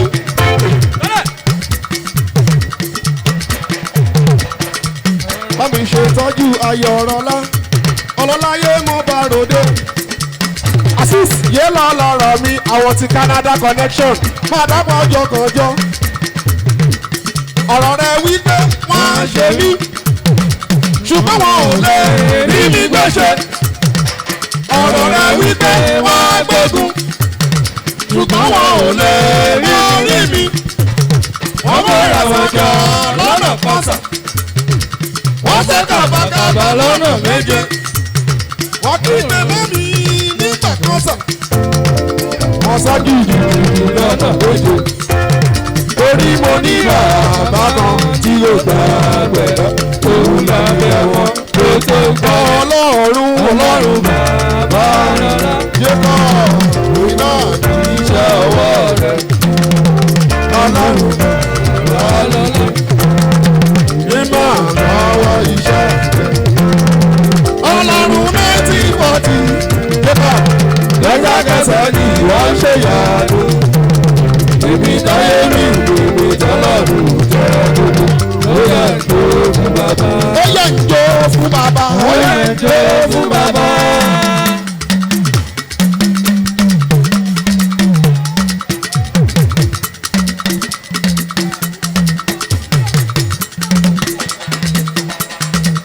Ó yẹ ń jó fún bàbá. Ó yẹ ń jó fún bàbá. Ó yẹ ń jó fún bàbá. Ó yẹ ń jó fún bàbá.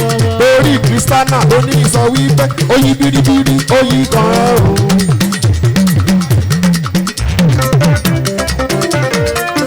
Ṣé abẹ́sí lẹ́nu?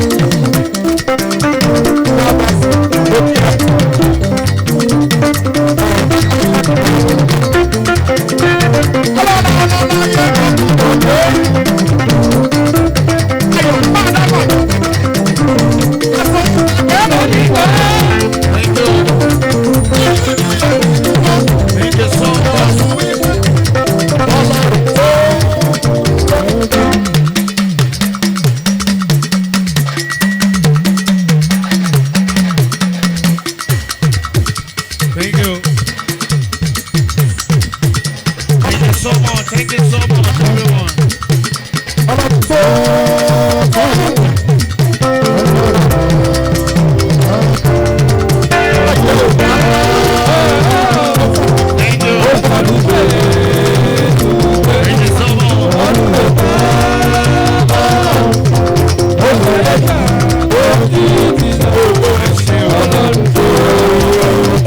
Thank you. Let's go and sit down.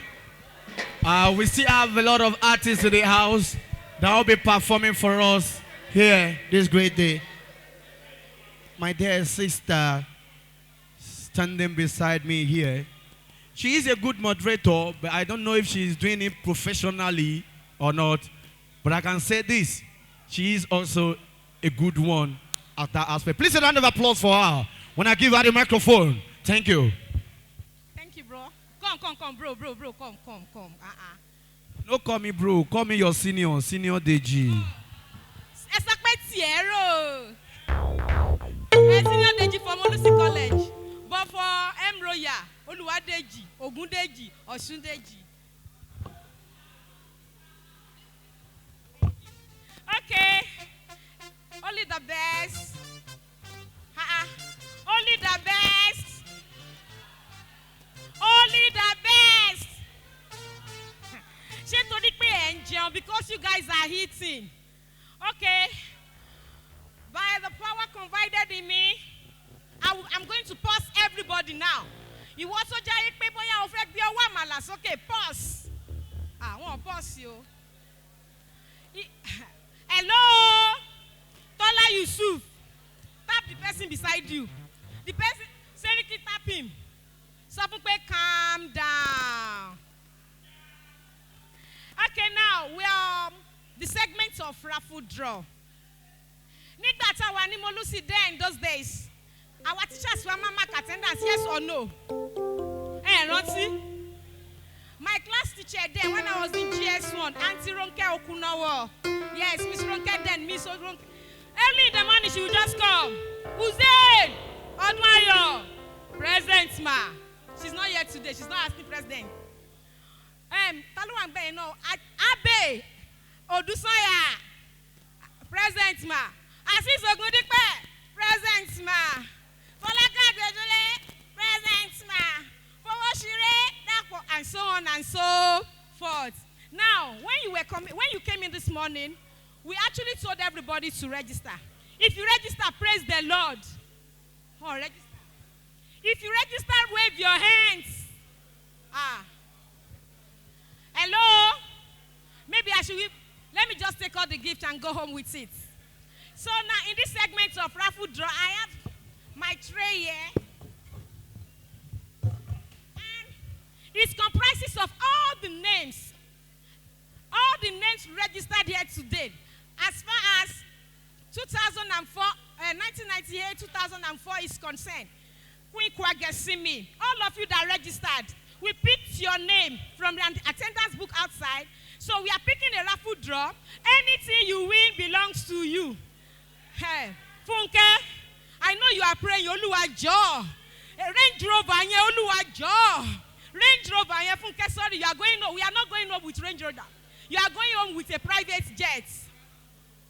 Abi, am I speaking? Hello? Alali Jonathan is thinking. What could that be? What is Karabo Shekerebo Sotorede Kerebo? Alali Jonathan, sorry, you are not going home with anything, but just Corona 2007 model. Let somebody shout hallelujah. I hope, okay. I can see somebody speaking too. Akim Azan. He said, La Muhammadu Rasulullah, La. Akim Azan, let me box your bubble, my entire motto. So today, we are going to begin with the raffle draw. Please, ma'am, please, sirs, you help me pick, and anybody will pick, will be the winner for today. Mr. Demir, just let me pick someone, sir. Just one. Hey! Hello? Hello? How many of you have been to Select Church? Papa Fet Tabasa? Going? Gone. Abi? Hi. Arayitinja. Etin Karabo Soto. Who is this person? Hey! Wow.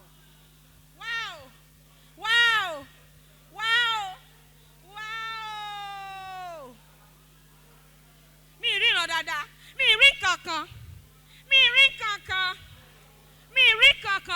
So the best winner for today is nobody than Adetayo Adeoye. Is the person here? Sokpotilo. Adetayo Adeoye. Is the person is a member? Adetayo Adeoye. No. Going. Gone. Yes, sir. That is, sir. Sorry, Mr. Dimefu. Ẹ pick orúkọ mi. Ẹ ṣàánú mi.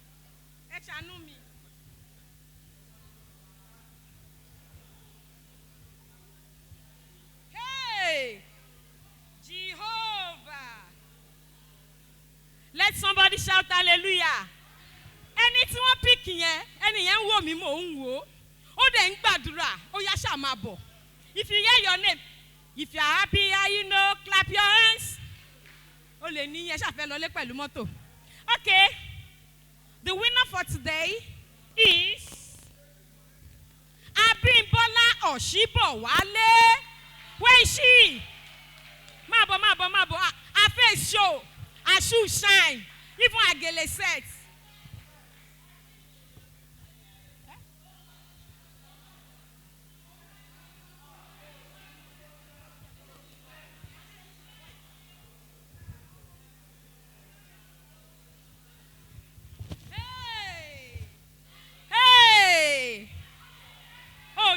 Kí ló ṣe tó lejúmọ́ lọ inú ẹ̀ ń dùn ṣé Raffle ló fẹ́ ni? Congratulations. Tó bá ní kẹ́ lọ ṣọ́ọ̀ṣì ṣẹlẹ̀, ẹ máa lọ sí Kerubu and Seraphim, àbí ẹ máa lọ sí African Church. Thank you, God bless you. Say thank you. Hey.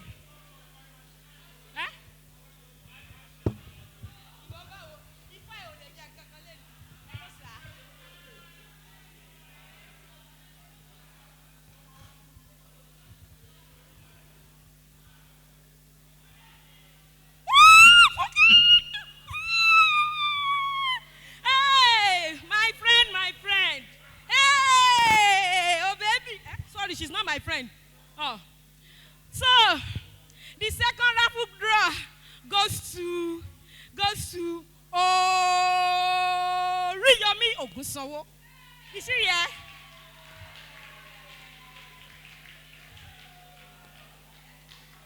Hey! You were just joking. Joshua Shiwololo. Anglican. Oriokuta. Go back to that church and go and share testimony that you just won 5 million naira to yourself. Congratulations. See me back Oluko, emi ko ni mo mu. Emi ko ori lo fi meran lawo. Hello sir. It's your turn, sir. Anyone, just one. I know, sir, just one.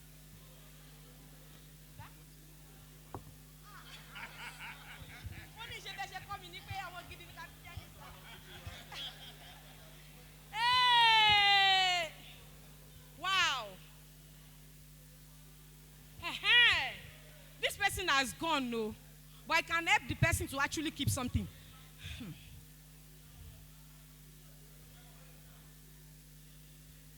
Hello? Can we have a closing prayer and let's go home? You don't want to go home. Okay. The next winner of this beautiful raffle draw goes to... This person offended me when we were in school. Me, Nigbagbe. Oh, share me. If I say that thing, you should know the person. Also, Shonku Minu. Oh, Talenino, Otugare, somewhere.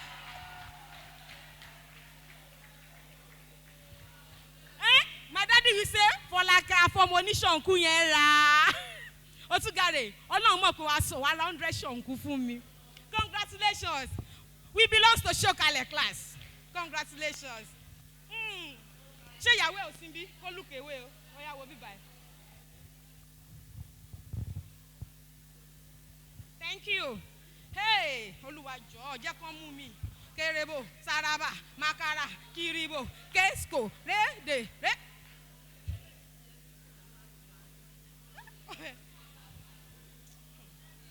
Hey. Praise the Lord. Mo lọ sí party kan sometimes ago. Nígbà tó bẹ̀rẹ̀ sí ní pín oúnjẹ wọn bẹ̀rẹ̀ látòrí mi. Wọ́n pín àǹfààní ọbẹ̀ láti ìgbà tó wọ́n pín toothpick wọ́n bẹ̀rẹ̀ látọ̀dọ̀ mi. Kò ní jẹ́ pín mi lénìí. Pass me now by gently Savior. Hear my humble cry. While on others thou art called.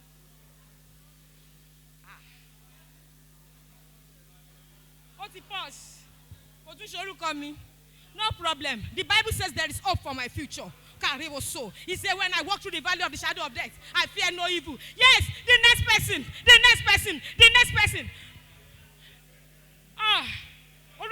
Wait. Somebody say, Adebanjo Oluwatosin. Shoti loko simbi ejen rap ejen solo. Sexy lady. So yeah, get baby.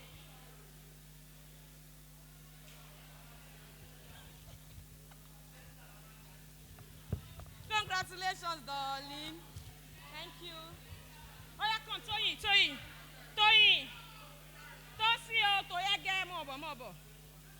Jẹ́ kán mọ̀ pé mo jíṣẹ́ fún ẹ. Thank you. Hey, sir. Ẹ jọ̀ọ́. Mo forí bàbá mi bẹ̀ yín. Orí bàbá àgbéjúlé níbi tó sùn sí mo fi bẹ̀ yín. Orí ìyá mi ẹlẹ́kọ̀ọ́ mo fi bẹ̀ yín. Orí gbogbo àwọn tó wà níbí ìbàyẹ̀jọ́ ẹ mọ orúkọ mi. Present. bá mi. Ta ló sọ bẹ́ẹ̀?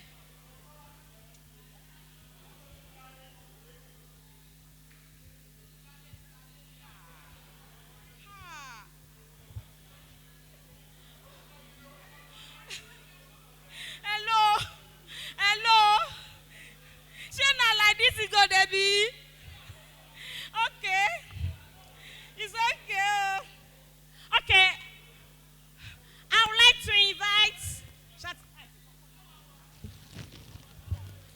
to invite somebody. She's a beautiful girl. She's cool, calm, and collected. You know. I'm not the one picking. Hello, if you want to protest, table. Hello, you people are fighting. Talobi Jesu. Talobi yin. So why are you now fighting? Don't fight with your creator. Okay, Aderi Bigbe Adedoyin. And she came late though. Extremely late. Very, very late. Oh baby.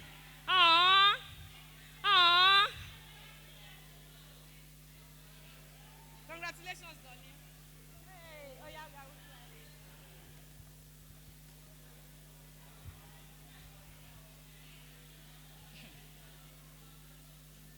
Hey, Jesus.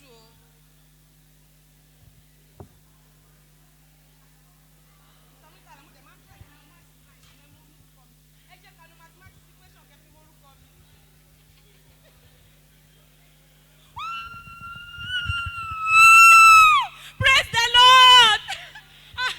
Please, who is going to present this for me? Yeah. Go back.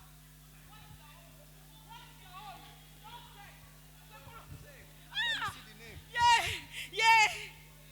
I didn't see well, no. Abasidowu. Abbas Idowu.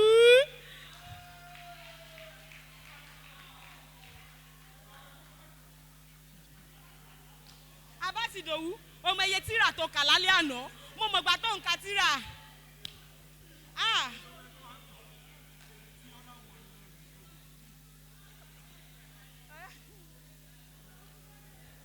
Hey, it's okay, oh. Pade. Daramola Olapade mi. My famous SP. If you don't pick my name, I'll send you out of this hall.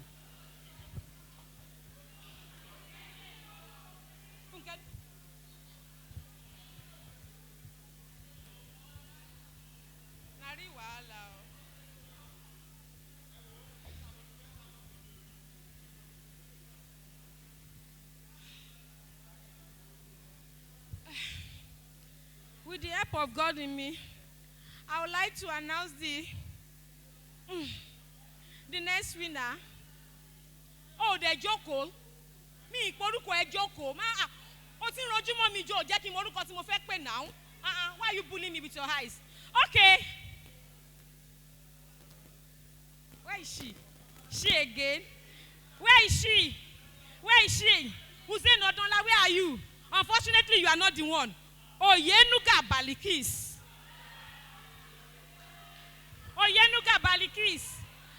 Subhanallah. What's the name?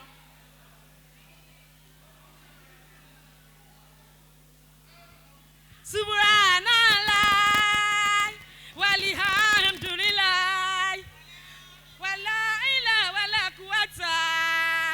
Allahu Akbar. Ìwọ má worry, ó ti ka kéwú kó tó máa bọ̀. Congratulations. Your face show, your shoe shine, your white. Okay. Ẹ jẹ́ bá mi ṣe bá mi wórúkọ mi jáde ńbẹ̀. Hey, the last but not the least. Although we still have more to give, but for now, I'm going to drop this. I still have one more to go. Then after the one more to go, I still have other gifts that I'm going to greet. But I'll hold on for us to continue with the program. Okay. How many of you were viewed Wole Agba? Afa Sule. Seke seke seke bula. Saka saka saka bula. Reke reke reke to one of our set. Our father will be doing the presentation in person of Mr. Quinquagesimi. Please a round of applause for him. Sir. Please, Mr. Quinquagesimi, sir, you have a task to perform here. That is presentation of award to one of the set member, Quinquagesimi set, class 9804.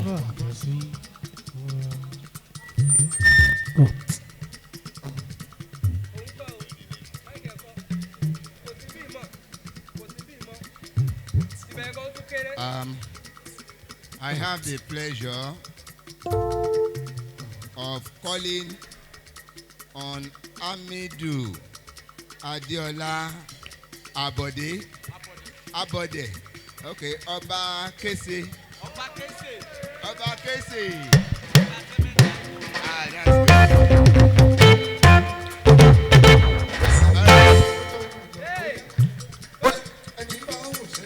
Oni ló pẹ́ létí omi.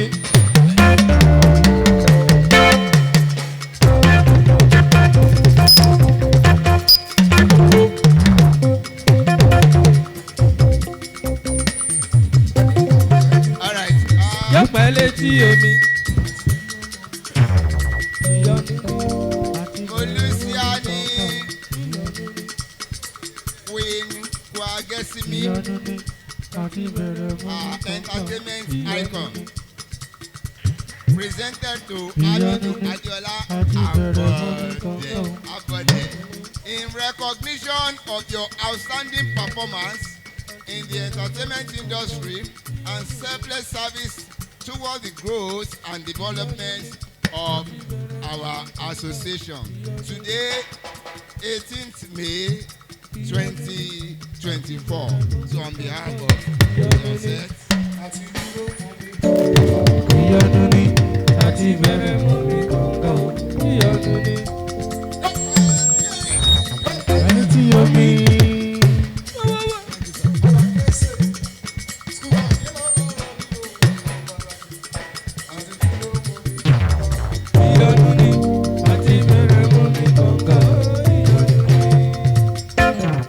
Thank you. To appreciate our members whose effort towards this anniversary cannot be emphasized. And I want to start with Mr. Ali Moroti. Mr. Ali Moroti is not with us. He's unavailable absence here. I have Mrs. Uzain Oduola.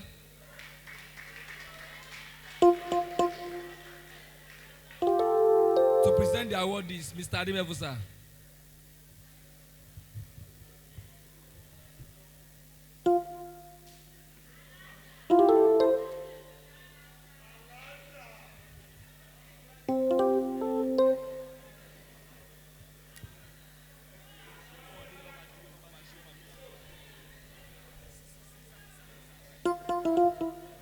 The next person is Mr. Isa Yotomiwasa.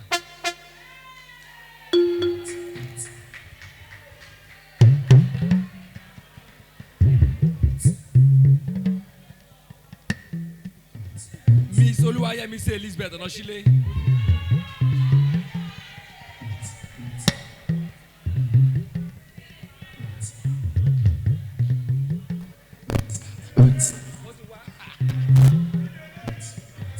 Miss Oyefolake Adola Agbejule.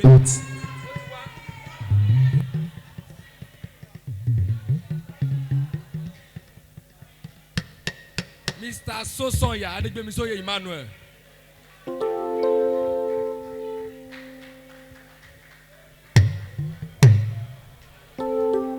Mr. Oladapo Wale.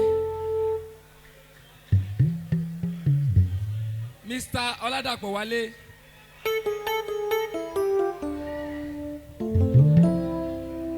Mr. Olamide Yusuf. Mr. Olamide Yusuf.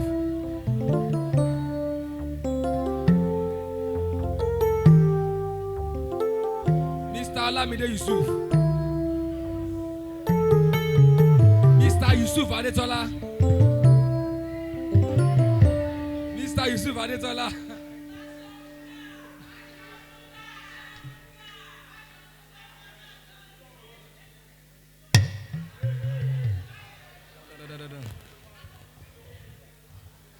Mr. Ismail Bodouin.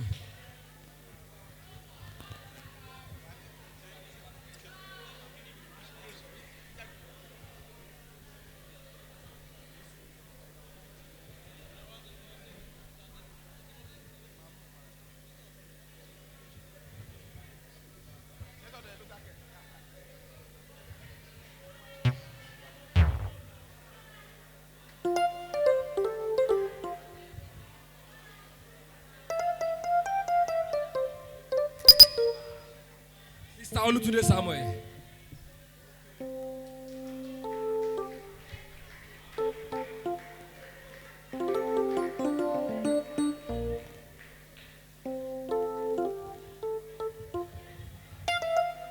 Miss Ajomale Mosumola.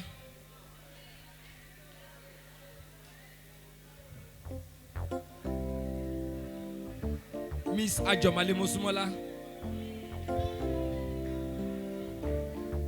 Mr. Ayola Oluwaseun Umar.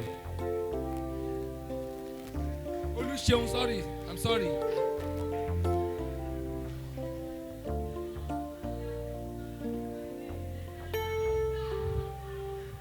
Abbas Idowu Idris. Mr. Abbas Idowu Idris. Mr. Alali Jonathan.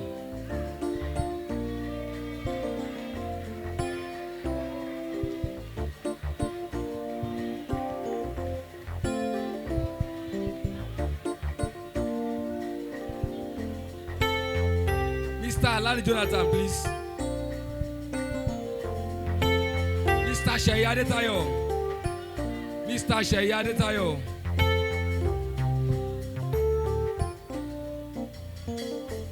Mr. Sheyi Adetayo. Mr. Samuel Abraham.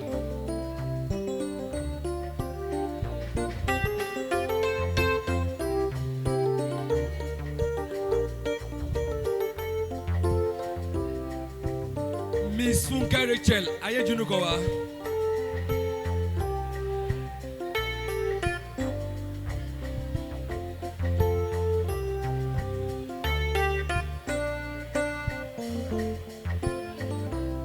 Dr. Olashile Adedoyin. Dr. Olashile Babatunde Adedoyin.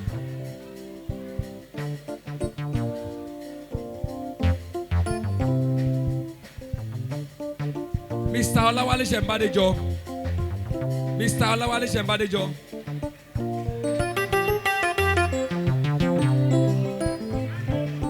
Miss Oyinkosola Azan. Miss Oyinkosola Azan. She's also not available.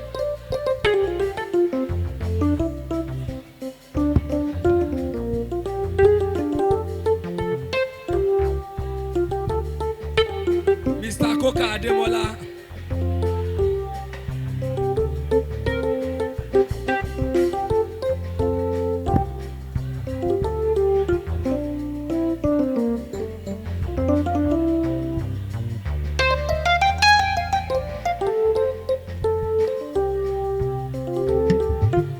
Thank you very much, sir.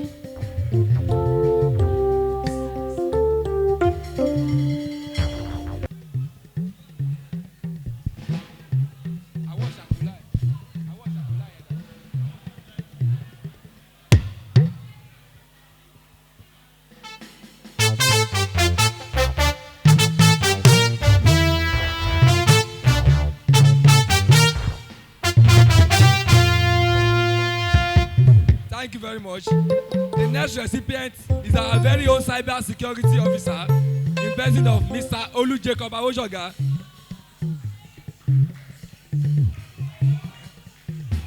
Our own Bondo.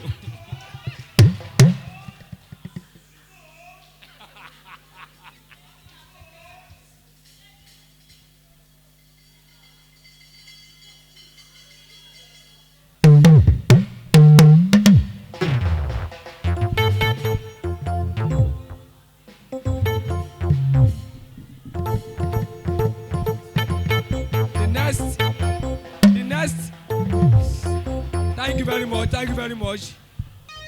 We are celebrating ourselves now, please.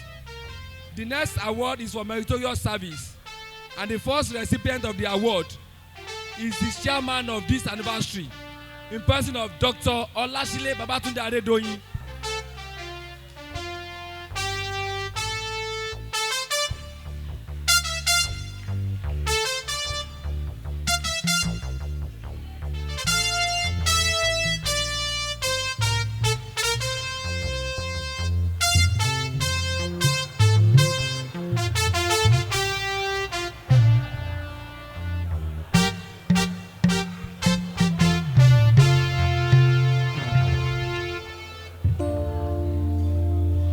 Person that will be receiving the Meritorious Service Award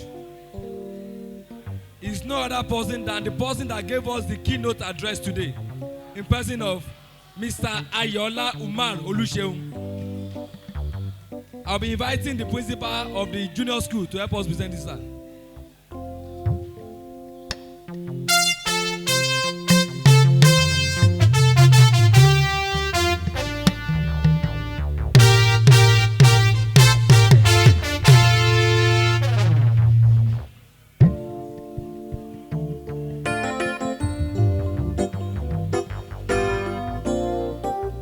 Our next award recipient for today is also being recognized for her meritorious service, and the person is Miss Uzain Oduola.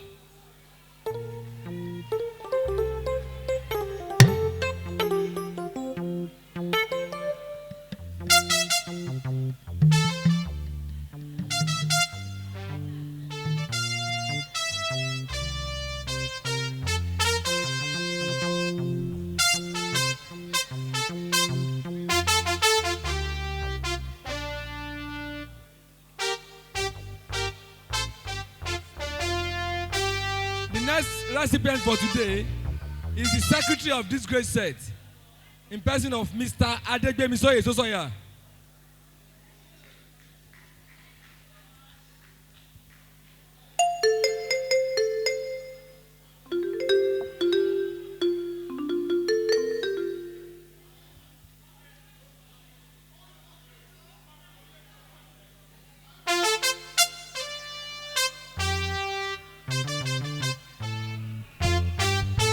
Our next winner and the recipient of the Meritorious Service Award is our very own Mr. Ismail Oriyomi Bodurin. Mr. Ismail Oriyomi Bodurin.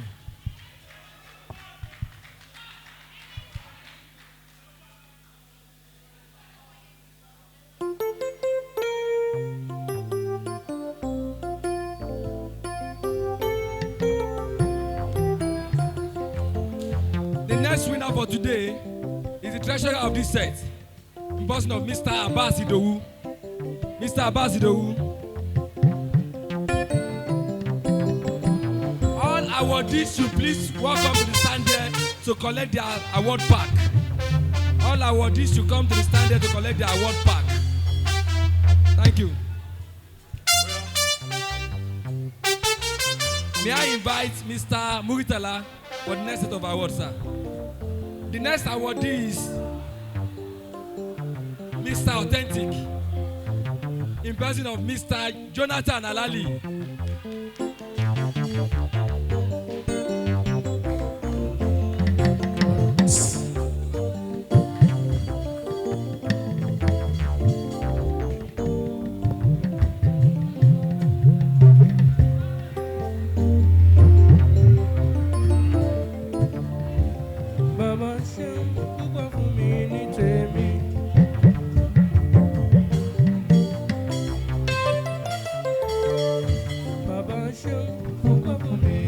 Next winner of today's Meritorious Service Award is Mrs.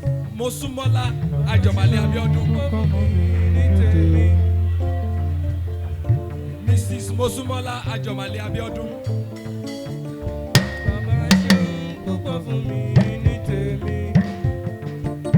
Ìyànjú wọn tún gbẹ́sẹ̀ sókè wípé àwọn ṣeun púpọ̀ fún mi ní tèmi.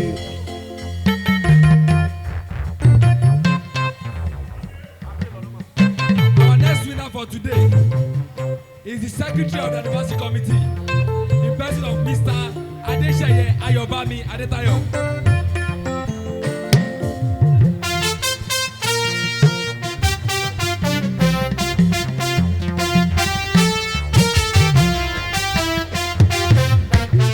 Ìmí àjò mo tún gbẹ́sẹ̀ sókè wípé bàbá ṣeun púpọ̀ fún mi ní tèmi.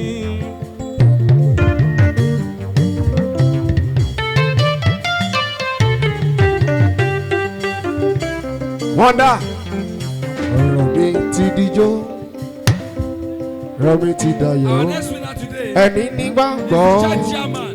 arére níbẹ̀ àdàbà dáadáa dé rogo èmi àjò wọ́n tún gbẹ́sẹ̀ The sókè. next winner is the set chairman.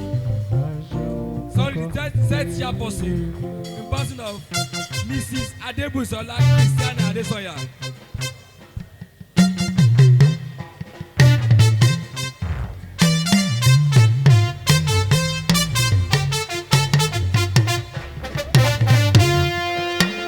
Agbasalẹ̀ ìwọ àjò àti gbẹ́sẹ̀ Our next winner today is Mr. Abraham Samuel.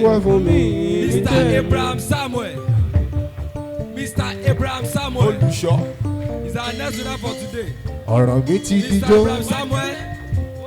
ọ̀rọ̀ mi ti dayọ̀ ẹni nígbàgbọ́ alóore níbẹ̀. I have the privilege to invite Mrs. Oyefolake Adrola Agbejule to receive the Meritorious Service Award. Mi àjò máa tún gbẹ́sẹ̀ sókè wípé bàbá ṣeun púpọ̀ fún mi ní tèmi. Olùṣọ́ gbọ́ ọjọ́ lọ́lọ́ tí mo yán olùgbàlà lọ́lọ́run mi. Kò jẹ́ kí yọ ọ̀hún mi máa yọ nírọ̀bì ìdánká ọjọ́ lọ́wọ́ olùṣọ́ bá dàrú tí Jésù ẹ̀ṣẹ̀ mi nù. The next person to help us representing the award is the Vice Principal of Molusi College Senior, in person of Mr. Olatidoye. Ọjọ́ lọ́jọ́ náà tí Jésù And the first person ẹ̀ṣẹ̀ mi receiving nù. is Mr. Abraham Samuel. Mr. Abraham Samuel Olùṣọ́ is being máa awarded dọ́kọ̀dọ̀ for his ìjọ mi meritorious service. ẹ ó fa ayọ̀ ọjọ́ ayọ̀ wa ti ti dé àánú ọmọ bá dárò Jésù kú ó sì yè títí ayé And láti wọ́n our last rí winner for jáde. today. Our last winner for today's award is no other person than our very own Samuel Oluwale Olutunde. Àní ó ti dé o, Jésù ti dé o, ó ti jọba, ó jọba títí ayé. Olùṣọ́ máa ń dá kọjọ́kọjọ́, adẹ́rẹ́ kò lálàáfíà. Abẹ́rẹ́ ọlọ́run ṣùgbọ́n olùṣọ́ máa gbọ́ àní ọjọ́ agbára náà tí ọ̀sán tó lọ́gbọ́n ṣọ́fà rẹ̀. Ó ní ọmọ ìjọba ìmọ́lẹ̀ dé, ó ní òkùnkùn paradà dà. Thank you. Nítorí àwọn ọmọ ìjọ mímọ́ níbí ta ní ta sọ. Ẹnu fún ẹni tààrà yéèyọ bàtà wà lọ́mọ wọ ọ̀nà ló ṣáájú wa ó sì fẹ́ mú ìfẹ́ ṣètọ́jú wa síbẹ̀.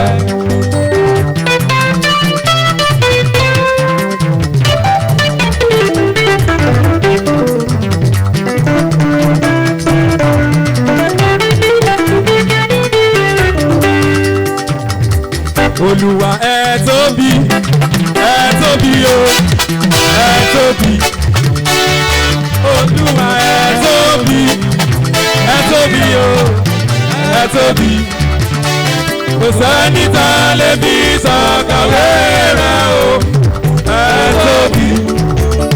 Kò sẹ́ni tá a lè fi ṣàkàwé rẹ̀ o, ẹ tóbi. Olúwa. Adúpẹ́ lọ́wọ́ Elédùmarè ọba.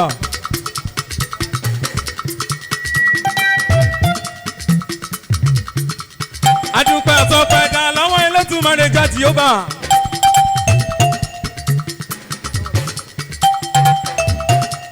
Ó ṣe Ọlọ́run 20 years kì í ṣe kèrèmí rárá. Bẹ́ẹ̀ni bẹ́ẹ̀ni. Ọ̀pọ̀lọpọ̀ òjò ló ti rọ̀ tilẹ̀ ti fi mú. Adúpẹ́ lọ́wọ́ Elédùmarè. Olúwa ẹ tóbi, ẹ tóbi o, ẹ tóbi. Olúwa ẹ tóbi, ẹ tóbi o, ẹ tóbi. Sẹ́ni tá a lè fi ṣàkàwé rẹ̀ o, ẹ tóbi. Sẹ́ni tá a lè fi ṣàkàwé rẹ̀ o, ẹ tóbi. Olúwa. Ó dáná lílọ bíbọ ẹ̀dá láyé ọwọ́ ẹ̀ ló wà.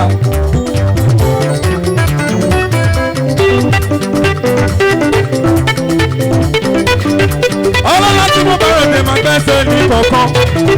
Ẹ kí bàbá mi dáyé sí mi. Bàbá ni bàbá ń ṣe lọ́jọ́kọ́jọ́ ní ìgbàkúgbà. Ọlọ́lá tí mo bá lọ. Ẹ kí bàbá mi Mr. Muritala. Ọlọ́lá tí mo bá ròde o.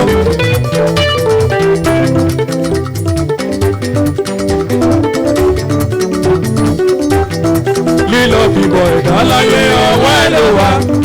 Jíjẹ mímú ènìyàn bẹ lọ́wọ́ Ọlọ́run. Ohun gbogbo tó bá sì lọ yege, a ó fi ìbọn bá rere tó mú wa pègede. Ọmọ ẹ̀dá yegede, ojú tata yegede, ọmọ Ọlọ́run. Ìjìnlẹ̀ nínú ìjìnlẹ̀, ó ṣe wú o. Ìjìnlẹ̀ nínú ìjìnlẹ̀, ó ṣe wú o.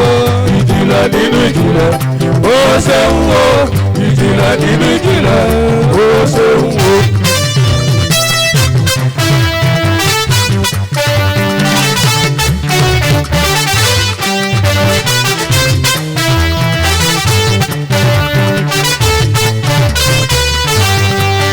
Pàdé máa gbóhùn lẹ́nu mi. Ẹni ọ̀tá pèrò kan dánwó ẹ̀bùnlẹ̀ tó jẹ́ kí pèlè ló pèlè sí. Ọlọ́lá tí mo bá ròde ratata yìí. Mo máa gbádùn ní tirẹ̀. Ayọ̀lá Olúṣeun Ayọ̀lá márùn. Ẹni ọ̀tá pété pèrò kan dánwó ẹ̀bùnlẹ̀ tó jẹ́ kí pèlè ló pèlè sí. Ó ṣe Abraham Samuel Ọlọ́lá tí mo bá ròde. Ó ṣe kéṣe àrò kéṣe Ọlọ́lá tí mo bá ròde ẹni rẹ ni. Ìjìnlẹ̀ nínú ìjìnlẹ̀ ẹ ṣé o. Ìjìnlẹ̀ nínú ìjìnlẹ̀ ẹ ṣé o. Ariwo ìjìnlẹ̀ nínú ìjìnlẹ̀ ẹ ṣé o. Ìjìnlẹ̀ nínú ìjìnlẹ̀ ẹ ṣé o. Starboy Ọlọ́lá tí mo bá ròde àtọ̀tọ̀ yìí. Súnmọ́ mi níbí Starboy máa gbádùn ní tìrẹ. Ìsúnmọ́ ní sálọ́mọ̀ sí ẹni. Starboy Starboy Starboy hey Starboy Starboy Starboy Starboy. Ìjìnlẹ̀ nínú ìjìnlẹ̀ ó ṣe ń wo ìjìnlẹ̀.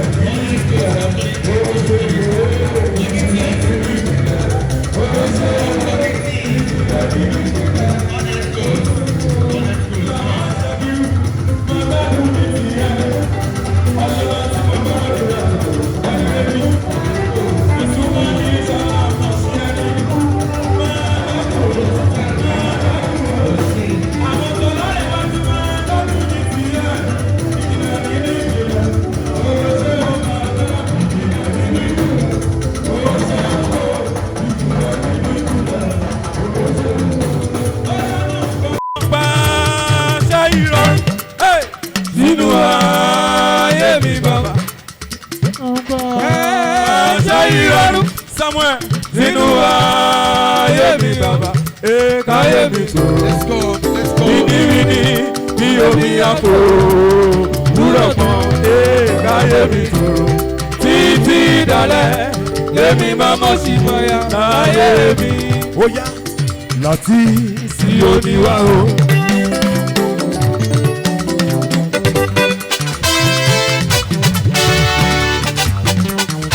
Láti sí oníwà o. Láti sí oníwà o.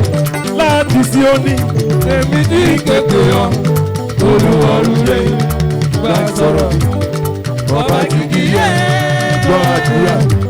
Nídìílé bàbá tèmi lólú ọmọ. Nídìílé ìyá mi tèmi lólú ọmọ. Láwùjọ rẹ̀ bàbá fún mi lọ́yọ̀ sọ. Láti sí oníwà o. Olúmọ́sẹ̀.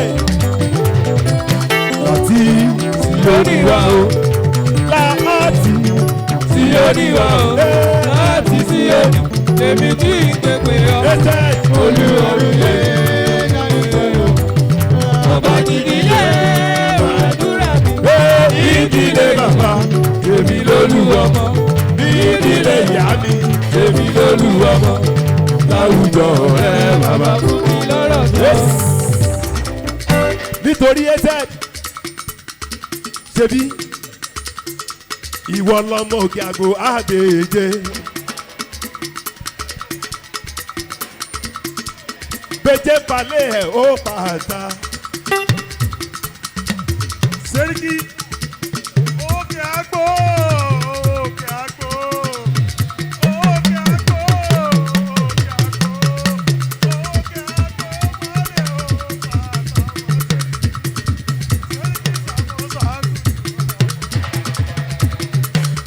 Láti sí oníwà o. Láti. Tigẹ. Yé ẹ̀yin lẹ́lẹ́ ó gbà wá. Ẹ̀yin lẹ́lẹ́ ó gbà. Ẹ̀yin lẹ́lẹ́ ó gbà wá. Ẹ̀yin lẹ́lẹ́ bá gbà wá.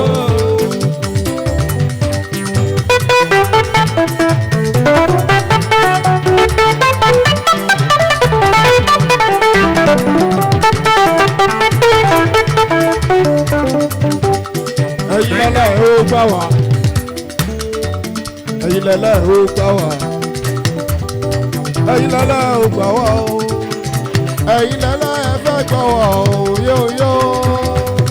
Ẹ̀yin lẹ́lẹ́ ó gbà wá. Ẹ̀yin lẹ́lẹ́ ó gbà wá. Ẹ̀yin lẹ́lẹ́ ó gbà wá. Ẹ̀yin lẹ́lẹ́ ẹ fẹ́ tẹ̀mí o. Ó yá sọ pé mo wà ní wòwò.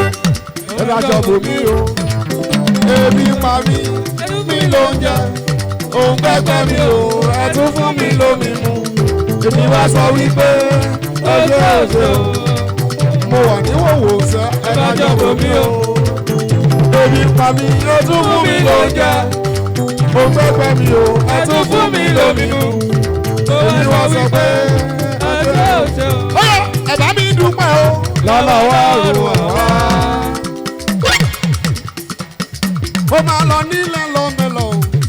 Ẹ bá mi dúpẹ́ o. Lọ́wọ́ Ọlọ́run ọ̀wá o. Lọ́wọ́ Ọlọ́run ọ̀wá o. Ó yá sọ dúpẹ́ kó mọ̀ dúpẹ́.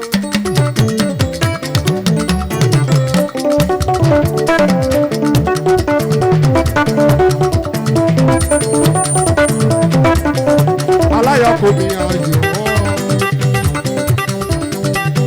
Dúpẹ́ kó máa dúpẹ́. Aláyọ̀ kò ní ayọ̀. Ẹni tó lọ́run bá jọrí ayọ̀ fún. Ẹ̀jẹ̀ kó máa jó. Ìdùnnú ló ṣubú láyọ̀ yóò. Òun ló ṣe jó.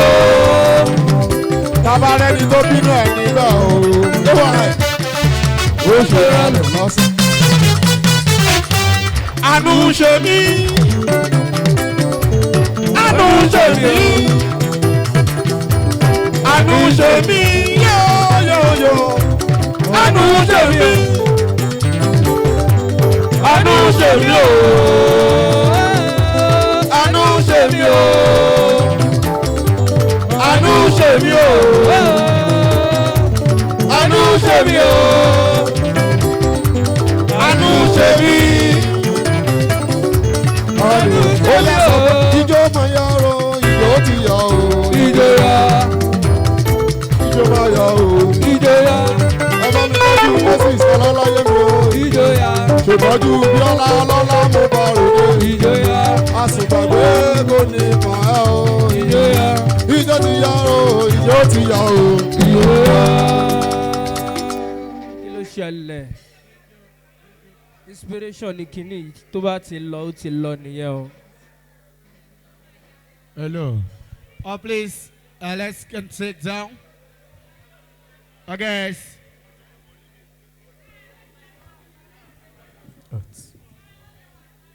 Sorry.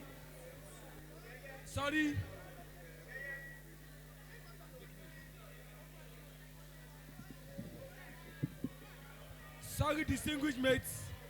It is time for us to give scholarship award to some BVT students of the school. And I would like to invite Mr. Kehinde from Molusi College Junior and Mr. Ononuga from Molusi College Senior to present the student to us, the selected student to us. Let me start with Mr. Ononuga of the senior school. Then I will now call Mr. Kehinde from Molusi College Junior. Over to you, sir. Thank you.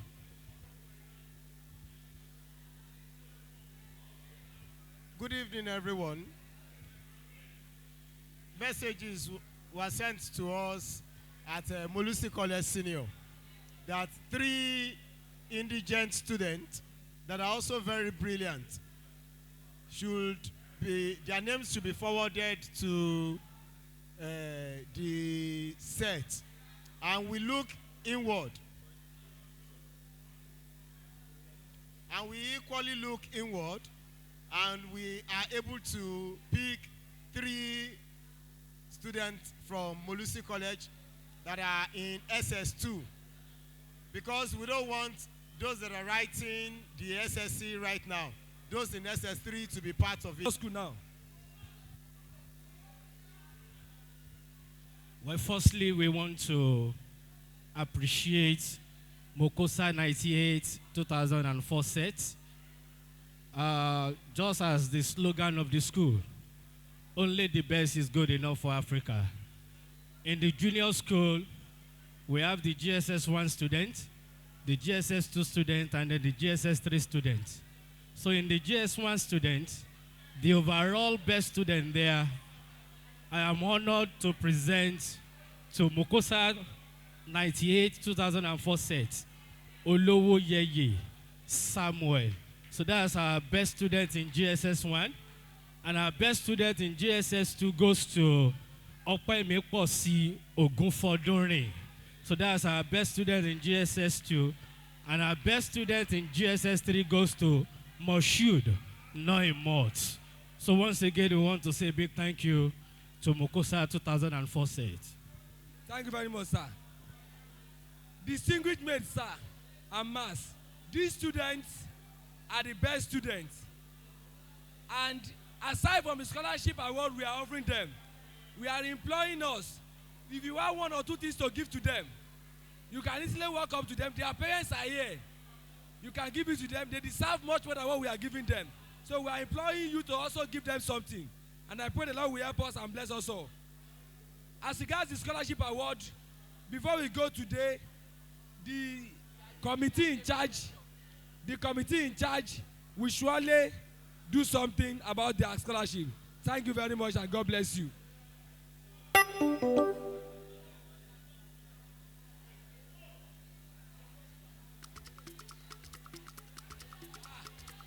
I want to welcome Iyade, our popular food vendor.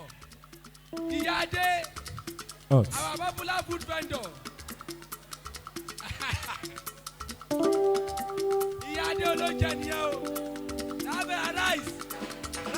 òkè ńlá kò lè dúró níwájú rẹ̀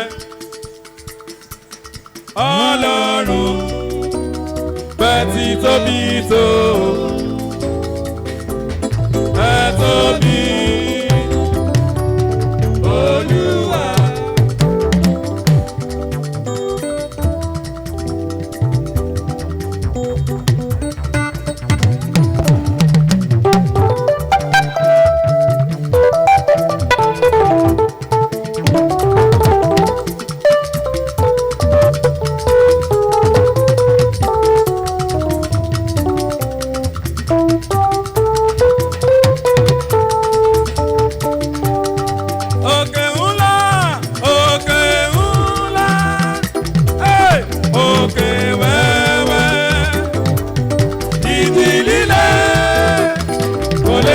Níwájú rẹ̀ ọlọ́run ọlọ́run bẹ́ẹ̀ ti tóbi tó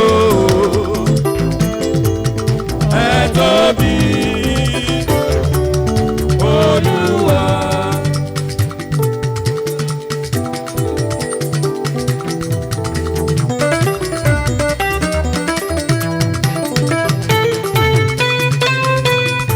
Mama ọlọ́lá tí mo bá ròdì ẹni rẹ ni ó dáná ilé ìmẹ̀lá ìmẹ̀lá yóò mẹ́lá ìmẹ̀lá ilé ìmẹ̀lá ìmẹ̀lá yóò mẹ́lá ìmẹ̀lá ìmẹ̀lá ìmẹ̀lá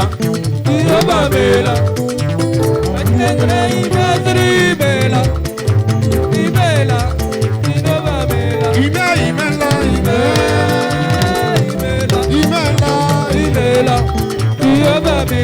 Adúpẹ́ lọ́wọ́ bàbá torí kò ṣeun. Ó ṣeun. Adúpẹ́ lọ́wọ́ bàbá torí kò ṣeun. Ó ṣeun. Ẹ jẹ́ ká mú lẹ́sọ̀lẹ́sọ̀ kó má bàbá tọrọ o. Dada máa dá kànjọ. Ṣètọ́jú Azeez. Tọ́lá ọlọ́rọ̀ mi ní Báṣọ̀run Gá. Ọlọ́láyé ni wọ́n mọ̀ pé o. Ó yá sọ pé ibi wọn rí o. Wọ́n kí ìwé rẹ lọ. Ó dá ó ń gbẹ́ kò káyé. Láyé ìwọ ọlá máa dá kànjọ. Ọmọ wáìdè. Starboy. Ibi wọn rí o. Wọ́n kí ìwé rẹ lọ. Bá mi ṣètọ́jú Azeez ọmọ Sẹ́ríkì Ìtmọ̀mọ́. Ọlọ́láyé mọ́ bàròdé sínétọ̀. Ọmọ ṣẹ̀ǹbádójọ yẹn mọ́ bàròdé o. Ṣètọ́jú stíkà Ọláyẹmí Ismail Kóyá. Ibi wọn rí o. Wọ́n kí ìwé rẹ lọ. Ọlọ́láyé ni wọ́n máa pè lọ́jọ́kọ́jọ́. Ibi wọn rí o. Wọ́n kí ìwé rẹ lọ. Orí kì í fọ́dún. Ẹ̀dọ̀ kì í dùgbín. Ìdádì ìyẹ́jà ara. Ọ̀pá yẹmí o. Àlókò nìkan. Ó kú ìrọ́jú. Ọ̀pá o. Ìlú Ìbàdàn ó ní láti gbogbo tán. Iwájú lọ́pá ibi tí ń retí. Ayé bọ̀ lọ́wọ́ yánu. Àtẹ̀gbẹ́ Lọ́sẹ̀ tẹ̀nà. koríko tẹ́lẹ̀ bá ti tẹ̀. Àtẹ̀gbẹ́ ní láyé yé.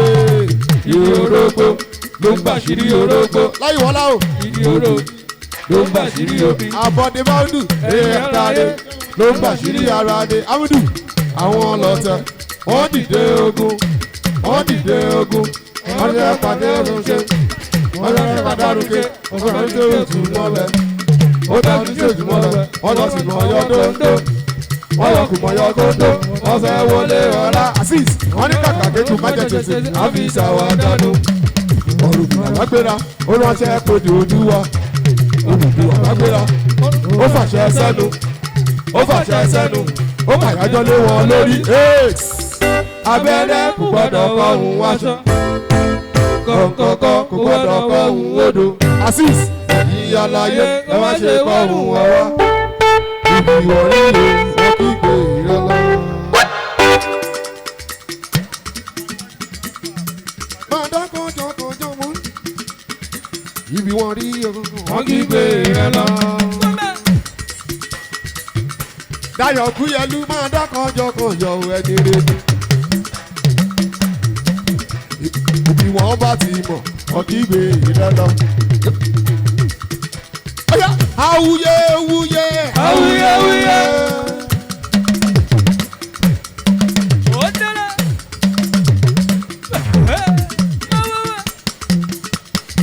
Dada máa dákanjọkanjọ sẹ́ Tọ́lá awuyewuye sá awuyewuye. awuyewuye àròyé ọ̀tẹ̀ a ò ní kẹ́ẹ̀tùlù ìlú là ní kẹ́ẹ̀tùlù. awuyewuye awuyewuye.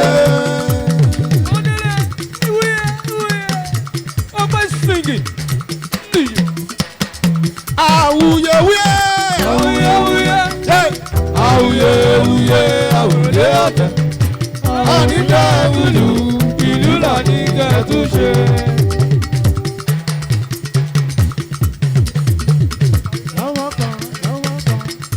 ẹ bá mi ṣètọ́jú pàdé SP gbogbo wa o ọlọ́láyé mo bá ròde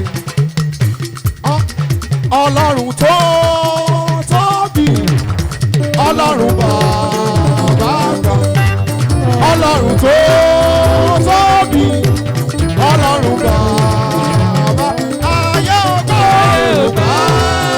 mọ́ ó gbọ́dọ̀ ṣe dámi lọ́lá o ọdún ọgbà mọ́ ó bàyẹ̀ sàpótì ìtìkọ̀mọ́ ọlọ́run tó tóbi ọlọ́run bàbá àgbà.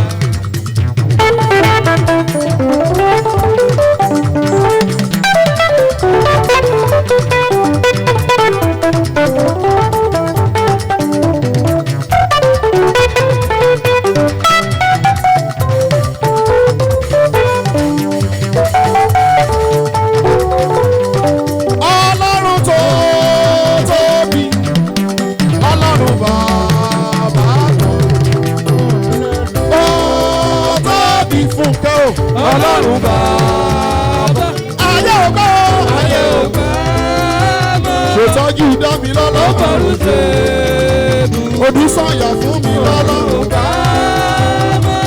Ọlápàdé ọlọ́run ọlọ́run tó tóbi ọlọ́run bá. Nítorí Odúsànyà ló sọ wípé àánú máa ló ń sọ̀rọ̀ bàbá agbára mi máa kọ́ o ìwọ nìyẹn. àánú máa ló ń sọ̀rọ̀ bàbá agbára mi máa kọ́ o. Dami àánú máa ló ń sọ̀rọ̀ bàbá agbára mi máa kọ́ o ìwọ nìyẹn. àánú máa ló ń sọ̀rọ̀ bàbá agbára mi máa kọ́ o. bọ́ọ̀dì. àánú máa ló ń sọ̀rọ̀ bàbá agbára mi máa kọ́ o ìwọ nìyẹn.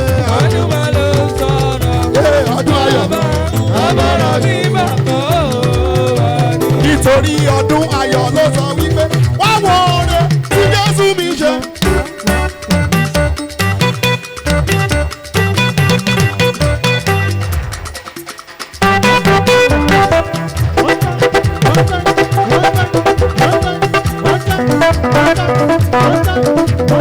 Wá wo oore tí Jésù mi ṣe. Wá wo oore tí Jésù mi ṣe fún mi. Mo bá jẹ́ wọ̀ ni wàá gbowó lọ́wọ́ ọdún ayọ̀ dé. Wá wo oore tí Jésù mi ṣe. Tọ́jú ṣẹ̀yẹ̀yẹ ọmọdé Táyọ̀ ọlọ́láyé wo bàbá Wá wo oore tí Jésù mi ṣe. Ìjẹ̀bù kẹ́ Ìjẹ̀bù kẹ́ ló lọ wípé sẹ́ wọ́n ní sẹ́ you make me wonder oh I wonder.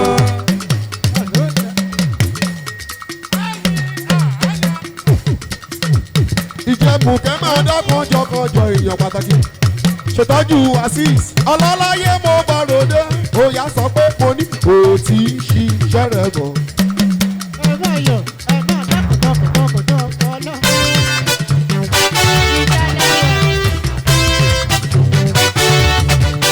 Bàbá ṣe láṣẹ pé òtí ṣiṣẹ́ rẹ̀ bọ̀ láyé wa bàbá ṣe láti iṣẹ́ ló sọ wípé wípé ó ti ṣiṣẹ́ rẹ̀ bọ̀. iṣẹ́ máa dán kọjọkọjọ bá ṣe láti pé ọlọ́láyé wo bá ròde ó ti ṣiṣẹ́ rẹ̀ bọ̀. ibà bá ṣe láti pé ó ti ṣiṣẹ́ rẹ̀ bọ̀.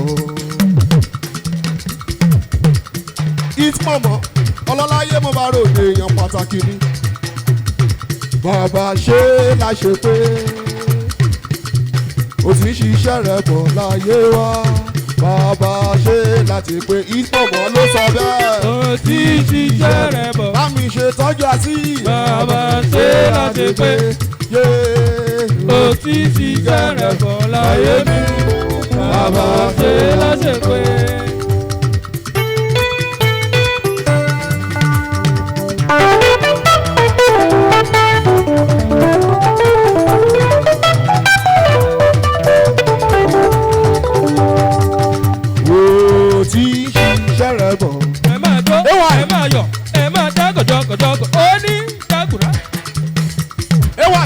bàbá ti ṣe láṣẹ pé ó ti ṣiṣẹ́ rẹ̀ wọ̀ láyé rẹ̀ bàbá ṣe láṣẹ pé ó ti ṣiṣẹ́ rẹ̀ bọ̀ ó ti ṣiṣẹ́ rẹ̀ bọ̀. ewàyé bàbá ṣe láṣẹ pé ó ti ṣiṣẹ́ rẹ̀ wọ̀ láyé mi bàbá ṣe. ó yá ẹ lọ lẹ́sọ̀ nítorí ayọ̀ ló sọ wípé mo mọ rírì rẹ̀ lórí náà ni mo ṣe dúpẹ́. mo mọ rírì rẹ̀ lórí náà ni mo ṣe yọ àṣìṣe rí kí lẹ́wọ́ ọgbà yìí ọba òru olóore lẹ́wọ́ ọgbà yìí ọba òru olóore. mo mọ rírì rẹ̀ mo mọ rírì rẹ̀ lórí náà ni mo ṣe yọ. mo mọ rírì rẹ̀ lórí náà ni mo ṣe yọ. ayọ̀ máa dẹ́kun dẹ́kun mọ rírì rẹ̀ lórí náà ni mo ṣe yọ. ṣèyí òkú fẹ́ sọ. lọ́wọ́ sẹ́yìn mi ọba mi olóore. ṣèyí máa dọ́kan jọkànjọ. lọ́wọ́ gbẹ̀yìn mi ọba mi olóore. ó wá sọ wípé àná mi sọ̀rọ̀ ó ṣe ń wo orí mi sọ̀rọ̀ ó ṣe ń wo ọ̀la mi á sọ̀rọ̀ ó ṣe ń wo ìjìnlẹ̀ nínú ìjìnlẹ̀ ó ṣe ń wo yàjọ̀ ìjìnlẹ̀ nínú ìjìnlẹ̀ ṣètọ́jú olúwa ṣeun olùfàì mo dúpẹ́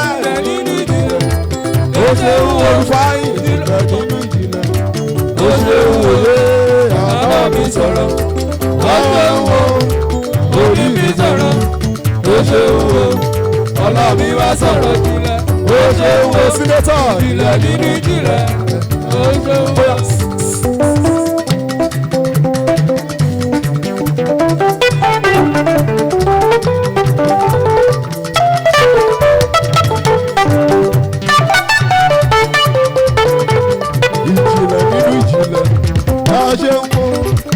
ìjìnlẹ̀ nínú ìjìnlẹ̀ ẹ ṣe ń wo àná mi sọ̀rọ̀ láti tọ́jú dáadáa ọmọ sẹ́rí kí yé lọ́lọ́rọ̀ tó ní ìjìnlẹ̀ nínú ìjìnlẹ̀ ẹ ṣe ń wo ìjìnlẹ̀ nínú ìjìnlẹ̀ ẹ ṣe ń wo ìjìnlẹ̀ nínú ìjìnlẹ̀ ẹ ṣe ń wo mi ṣe tọ́jú ṣọlá ìkàlẹ̀ ẹ ṣe ń wo ó yà sọ wípé àná mi sọ̀rọ̀ ẹ ṣe ń wo òní mi sọ̀rọ̀ ó ṣe ń wo ọ̀la mi yá sọ̀rọ̀ ó ṣe ń wo ìjìnlẹ̀ nínú ìjìnlẹ̀ ó ṣe ń wo.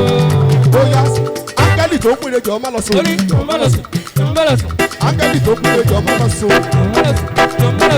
áńgẹ́lì tó péré jọ má lọ sùn. áńgẹ́lì tó péré jọ má lọ sùn. bóyá ebu God, ebu God, shower your blessing, shower your blessing. You want this money, you want this money. Oh yeah, ebu God, shower your blessing. You want this money. Don't mind some physical, don't mind some physical, don't mind some physical, don't mind some physical. Oh yeah, so we get, oh yeah.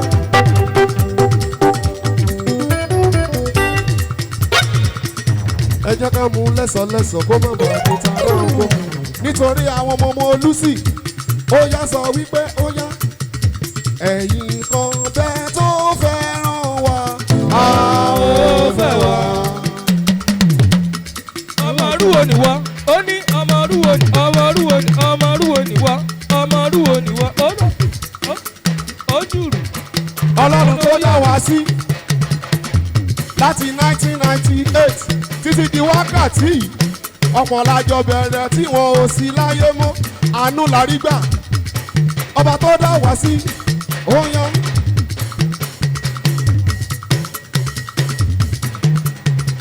ẹnìkan bẹ́ẹ̀ tó fẹ́ràn wá a ó fẹ́ wá. ìfẹ́ rẹ̀ ju tí iye bá méyà wọ́ndà a ó fẹ́ wá.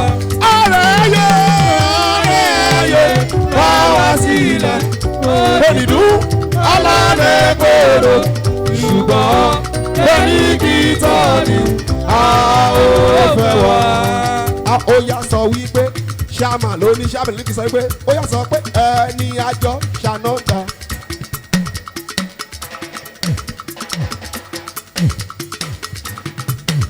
wọ́n ti kú wọ́n ti lọ ẹni àjọ ṣòní o ó lè dọ̀la ká má ní wọn gbogbo di bọ́ọ̀rẹ́ kò tó dáwọ̀ sí o ẹgbẹ́ nǹkan ọ̀rọ̀ mi. ẹni àjọ ṣànádà wọ́n ti kú wọ́n ti lọ alájà ẹni àjọ ṣòní o ó lè jọra ká má rí mọ́ yóyó gbogbo baliki ìṣòro máa dákọjọ kọjọ nǹkan lọ́wọ́ mi. àwọn wa ní gbogbo dáwọ̀ sí o gbéga nǹkan lọ́wọ́ mi. nítorí baliki ìṣòro láìláì ìlànà òkọ́ lọ́rùn mọ́ bá ti wọ́n jẹ́ lọ́la ìlànà òkọ́ lọ́rùn.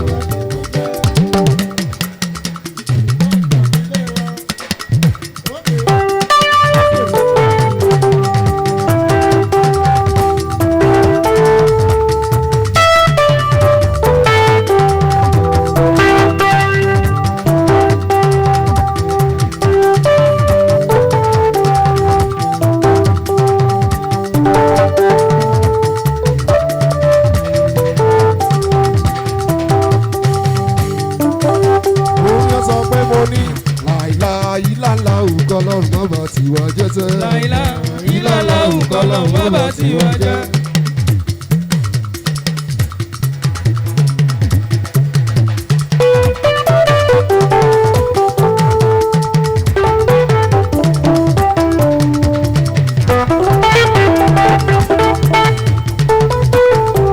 ó yá nítorí Moses olùṣọ́ lélẹ́yìí ó yá òun gbogbo fọ́ọ̀lẹ̀ rí.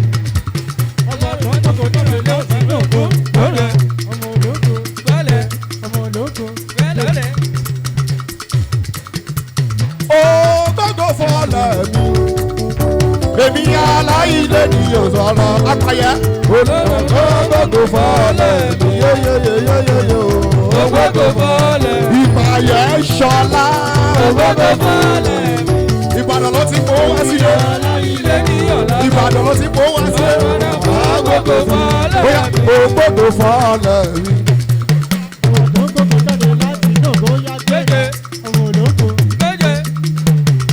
Nítorí Gabriel ó gbọ́dọ̀ fọ́ọ̀lẹ̀ mi ìwọ aláìlé nìyàn tara ó lè padà wá gbọ́dọ̀ fọ́ọ̀lẹ̀ torí Gabriel Táíwò ó gbọ́dọ̀ fọ́ọ̀lẹ̀ mi àwa ara wa ti rí náwa o ó gbọ́dọ̀ fọ́ọ̀lẹ̀ mi aláìlé nìyàn tara ó yọ á gbọ́dọ̀ fọ́ọ̀lẹ̀ mi nítorí Gabriel àwa ara wa ti ríra wa o.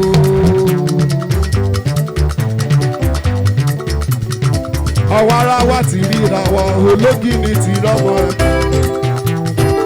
Àwa ara wa ti ríra wa o kájọ máa ṣeré o. Nítorí ayọ̀ ọlọ́láyé rí mo bá ròde èèyàn pàtàkì. Ó yá sọ pé bó ṣe ń jà fún mi ní ìmọ̀.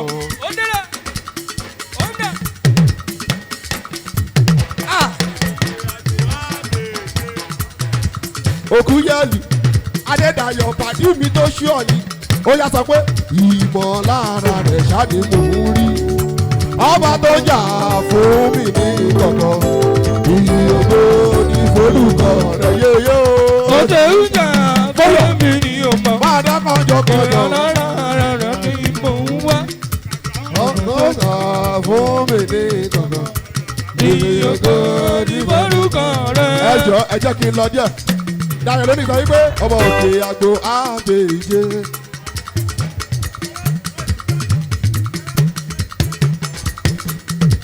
gbèjé palẹ̀ rẹ̀ ó kàtà ọmọ rẹ̀ nu gbọ́rọ̀ bí ọ̀bẹ èmi ò lè kàgbà bò kábèjé òkè àgbo àbèjé. ó yá sọ wípé ó yá tìgẹ́ yé ẹ̀yin lọ́lá ẹ̀ ó dà ẹ̀yin lọ́lá ẹ̀ ó dà ẹ̀yin lọ́lá ẹ̀ ó dà ẹ̀yin lọ́lá ẹ̀ ó dà. nítorí àwọn méje dàlà ló sọ wípé mo ní sẹ́ mo ní àwọn ayé.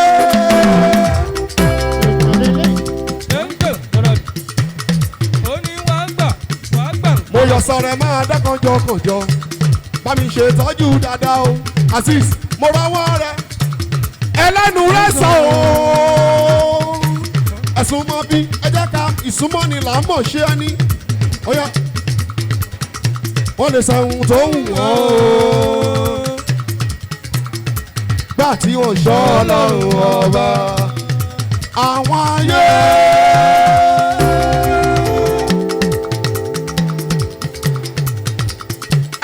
rẹ̀ sọ wọ́n lè sọdún sóhùn wọ́n o nígbà tó sọ lọ ó yá wa gbọ́ sọ fàlàyọ̀nù sọ lọ́mú kọ́kọ́rọ́ o ẹ̀sìn ilẹ̀kùn ètè sọ́bọ́lọ́ ọlọ́gbẹ́ yìí gbẹ́ lóko jẹ́ o. ṣèyí bọ́ síbí ó ní kálukú ló ní tirẹ̀ lára níbi tó rúrọ́ òfò èèyàn oníṣẹ́ lómi ayé ń bí ebi gbogbo wa sátani wọ́n wa káwọn gbámú ẹni tí ilẹ̀ mọ́ bá ní bàrà o ilẹ̀ ń wá sá. ó ní tòró pẹ́pẹ́pẹ́ ní tọ́jú ọlọ́gbọ̀n ọ̀pẹ́ rògbòdò gbẹ́gbẹ́lẹ́ kò pẹ́ dẹrùn kò dẹrùn dẹrùn kò dẹrùn kò dẹrùn dẹrùn. kálukú ló ní tirẹ̀ lára níbi tó fi yọ òbò ìyọ̀ oníṣẹ́ lómi ọdún débi ebi gbogbo wa sátani lọ́la àwọn gbàmú ẹni tí ilẹ̀ wọn bá ní bàrà o ilẹ̀ ò bá kẹ́ẹ̀rẹ́ aṣọ yìí ní ebi tó gbé yà o. ẹ fọ́mọ̀ ní fìdá ẹ jẹ́ kọ́ mọ̀ òye pé ẹ fọ́mọ̀ ní fìdá ẹ jẹ́ kọ́ mọ̀ òye pé ẹ fọ́mọ̀ ní fìdá ẹ jẹ́ kọ́ mọ̀ òye. Dayọ̀ ọ̀sìn mi dàdú ẹ̀kọ́ gbà yìí wọ́n pè yín ẹgbẹ́ ẹ̀rajà ẹ̀kọ́ yà yín o wọ́n pè yín ẹgbẹ́ ẹ̀rajà ẹ̀kọ́ yà yín o. ó yá àwọn màmá ti sẹ́ńbà. ọ̀nàwọ̀ sẹ́ńbà.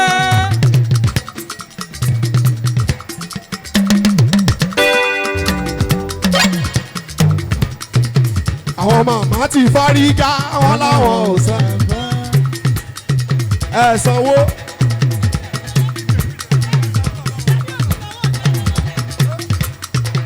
àwọn màmá ti sẹ́ńpẹ́. ọlọ́wọ́ sẹ́ńpẹ́. fárígá fárígá fárígá. ọ̀nà tó wà nílẹ̀ yìí o àwọn màmá ti sẹ́ńpẹ́. ó yá sọ pé mo níṣẹ́ bó ṣe ń jó bó ṣe ń jó ó lè dájà sílẹ̀ nílé ijó àbùdù abẹ́ bó ṣe ń jó.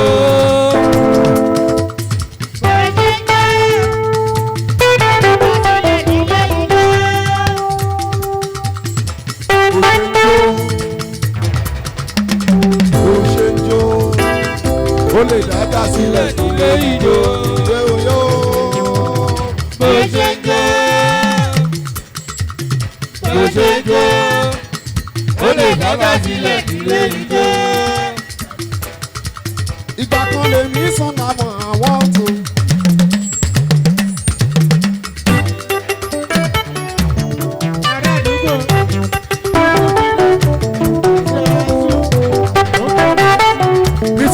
Sexy lady. Sexy lady. Sexy baby. Sexy lady. Sexy baby. Sexy lady. Sexy baby. Ọmọ ilẹ̀ yóò bàjẹ́. Ọmọ ilẹ̀ yóò bàjẹ́. Ọmọ yóò bàjẹ́. Ọmọ ilẹ̀ yóò bàjẹ́. Yóò bàjẹ́. Ọmọ ilẹ̀ yóò bàjẹ́. Sexy lady. Sexy lady. Sexy lady. Sexy lady. Ọmọ ilẹ̀ yóò fòrò. Ọmọ ilẹ̀ yóò ṣòfò. Ẹ yóò fòrò. Ọmọ ilẹ̀ yóò ṣòfò. Ó yá bó ṣe ń jó. Bó ṣe ń jó. Bó ṣe ń jó. Ó lè dájà sílẹ̀ nílé ìjó. Bó ṣe ń jó. Bó ṣe ń jó. Ó lè dájà sílẹ̀ nílé ìjó. Ó yá sọ wípé. Special announcement, please. For all the women in the house, post a 2-minute video of yourself with your account number attached to it on the GNS platform. Nítorí àwọn obìnrin give away. Nítorí give away. All the women attach your account number lórí GNS. Ó yá sọ wípé sórí bó ṣe ń jó. Bó ṣe ń jó. Ó lè jáde sílẹ̀ ilé ìjó. Yóò yóò yóò yóò yóò yóò. Bó ṣe ń jó. Bó ṣe ń jó. Ó lè jáde sílẹ̀.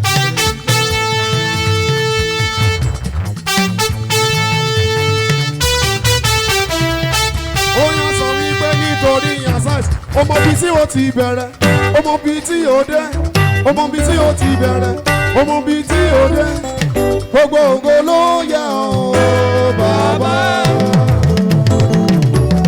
Bàbá. Gbogbo ògo ló yẹ ọ́ bàbá. Wọ́n mi ṣe tọ́jú assist mi. Bàbá. Ìpọ̀mọ́ yẹ lọ́lọ́rọ̀ mi ní. Bàbá. Yéyéyó. Bàbá. Ọmọ bíi tí ó ti bẹ̀rẹ̀ láti January títí dé February lọ́dẹ March lọ́dẹ April ó yá gbogbo ògo ló yẹ yín o bàbá. Bàbá gbogbo ògo ló yẹ o bàbá. Ló yẹ o bàbá. Ló yẹ o bàbá. Gbogbo ògo ló yẹ o bàbá. Ó yẹ sọ wípé àbálẹ̀ jó jó làtò ìdọ̀la.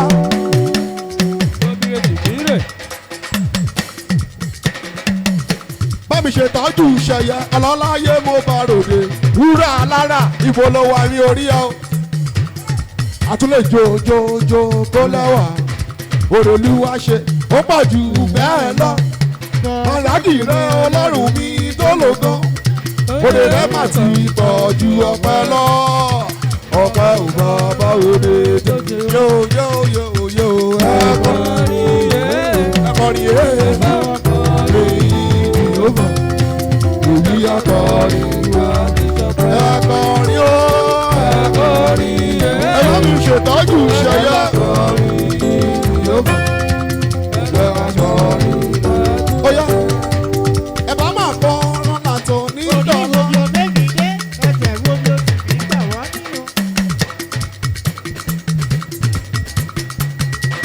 Àtúnlẹ̀ jòjò kódà ìpọ̀mọ́ olùwà ṣe ó tọ́jú bẹ́ẹ̀ lọ.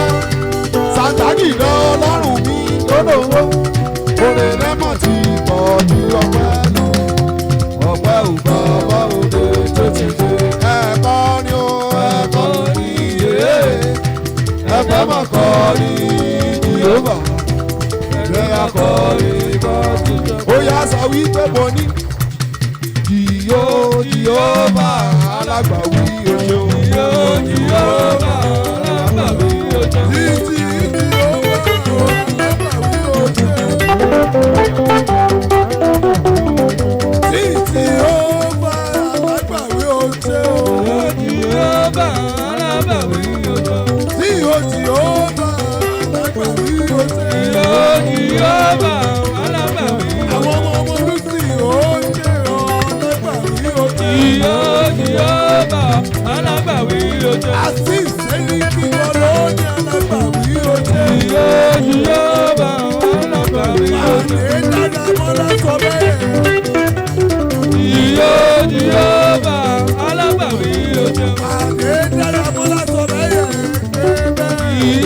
Jehova alábàwí oṣù.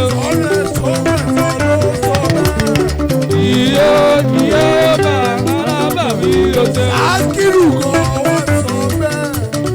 Iyo Jehova alábàwí oṣù. Àṣìṣe ọmọ sẹ́rí. Iyo Jehova alábàwí oṣù. Ayọ̀ ọmọ lọ́rùn òṣèlú o. Iyo Jehova alábàwí oṣù. Ọmọ ìyá kú fún kan sọ bẹ́ẹ̀. Iyo Jehova alábàwí oṣù. Ọmọ ìyá kú fún sọ bẹ́ẹ̀. Iyo Jehova alábàwí oṣù. Alágbàwí ó ṣeun alágbàwí ó ṣe. Iyo Jehova alábàwí oṣù. Ọmọ Olúṣíà ó ti sọ̀rọ̀ mẹ́yìn. Iyo Jehova alábàwí oṣù. Tíó. Iyo Jehova alábàwí oṣù. Iyo Jehova alábàwí oṣù. Iyo Jehova alábàwí oṣù. O Jehova alábàwí oṣù.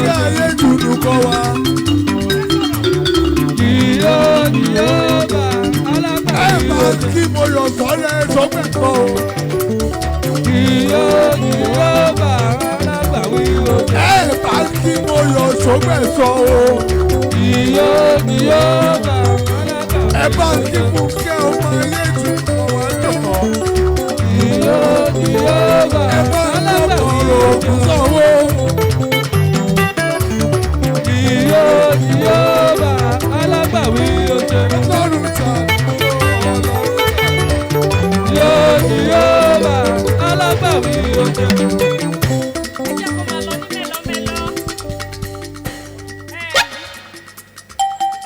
Hello, please, we want to have a group picture. Please, I want everybody to please come to this podium. Please, everybody, we want to have a group picture. Ẹ jẹ́ àyà fọ́tò olùyàfẹ́ yà wá. Ẹ mọ̀ ọ̀bọ̀, ẹ ṣe.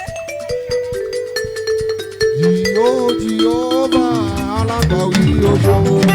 Jehova alábàwí oṣù. Jehova alágbàwí oṣù. Jehova alábàwí oṣù. Jehova alágbàwí oṣù. Alábàwí oṣù. Èyí dẹ̀ ni two dimension ló ń sọ̀rọ̀.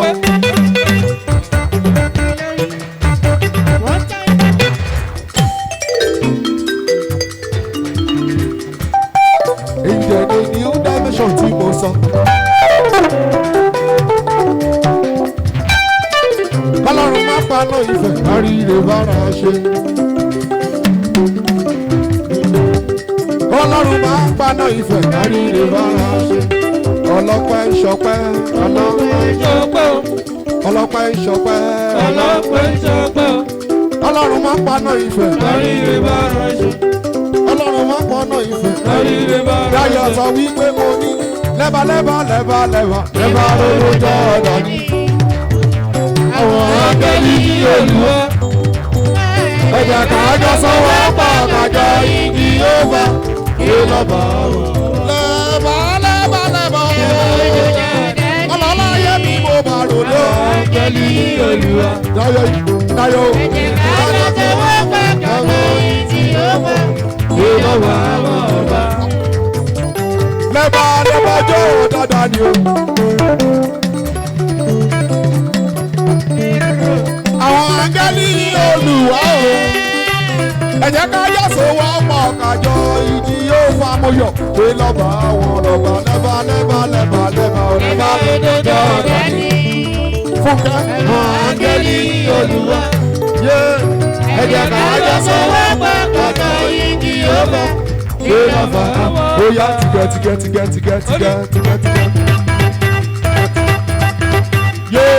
Ẹ̀yin lẹ́lẹ́ ó mẹ́wàá.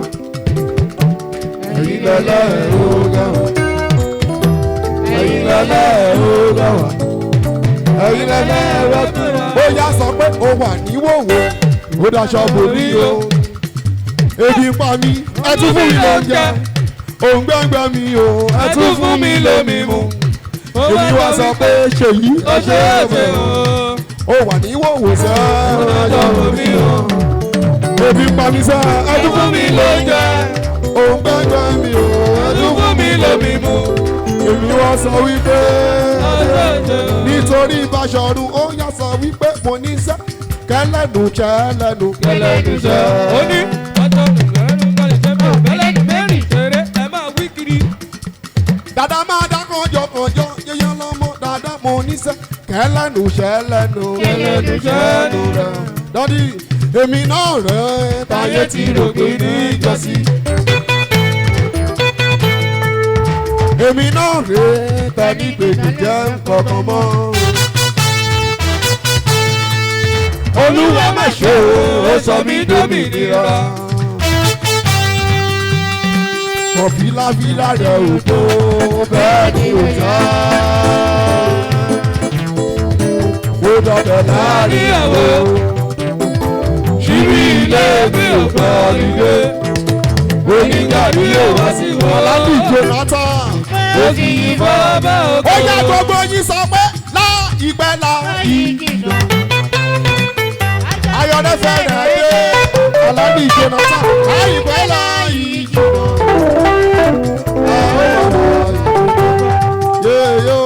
Láìpẹ́ láìjìnà.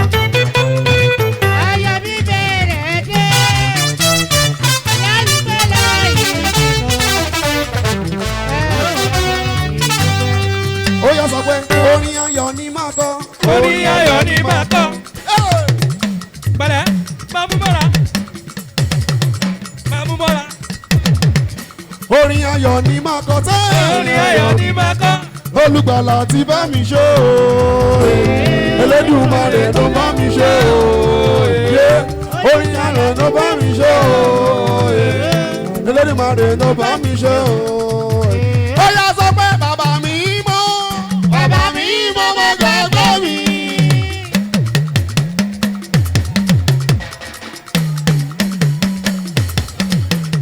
Ingomality. Ó yá sọ pé bàbá mi mọ́. Bàbá mi mọ́ mọ́ gbàgbé mi.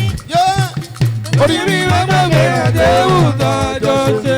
Ẹ̀yà mi mọ́ gbàgbé ọ̀rọ̀ tọ́jọ́ ṣe. Ó yá mo ti borí mi sá o. Wípé màá lówó lọ́wọ́.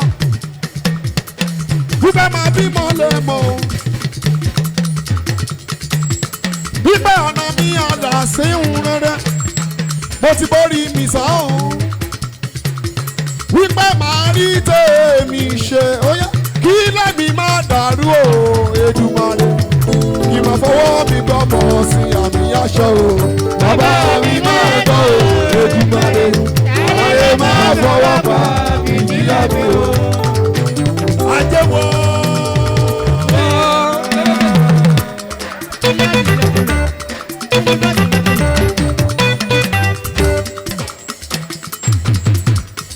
Kí lẹ́mi má dàrú o.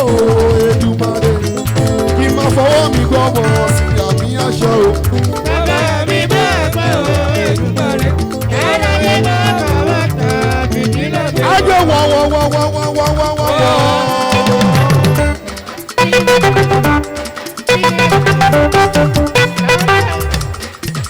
Ajẹ́ wọ́. Ajẹ́ wọ́ lẹ́mi o. Ilé owó wọ́ lẹ́mi o. Àìkú wọ́ lẹ́mi o. Ayé mi dára kìkì wọ́ lẹ́mi o. Ó yá pẹ̀lẹ́gẹ́dẹ́ mọ́ yẹ ó pẹ̀lẹ́gẹ́dẹ́. Rọ́ọ̀sì tọ́lẹ̀ pẹ́pẹ́ kàlà. Bámi ṣètọ́jú pàdé. Ọ̀fà yẹ mí yé mo máa ròde. Ó yá pẹ̀lẹ́gẹ́dẹ́ mọ́ yẹ ó pẹ̀lẹ́gẹ́dẹ́. Yẹ́sù máa lọ́ba yìí ó pẹ̀lẹ́gẹ́dẹ́. Òun lè rí mọ́ mo ti yege. Pẹ̀lẹ́gẹ́dẹ́ mọ́ yẹ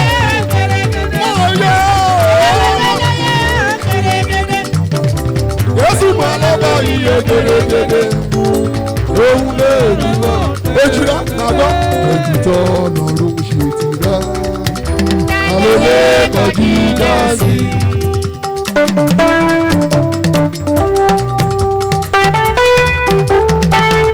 Ọmọ ìjọ mímọ́ lélẹ́yìí. Ejutọ́ ìtọ́nàrú ètì rẹ̀ yòyè ta ló lè kọjú ìjà àwo fàyọ̀ àdúfàyọ̀ àké àlélúyà láìwọlá ìtọ́nàrú ètì rẹ̀ ta ló lè kọjú ìjà sí.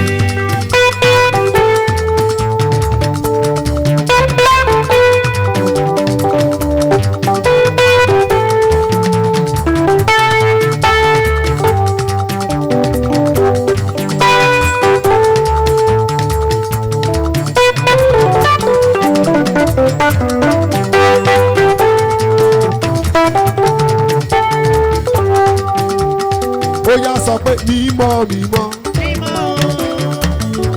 mímọ́ mímọ́ mímọ́ mímọ́ ọba wa jẹ́ mímọ́ mímọ́ mímọ́ mímọ́ mímọ́ mímọ́ mímọ́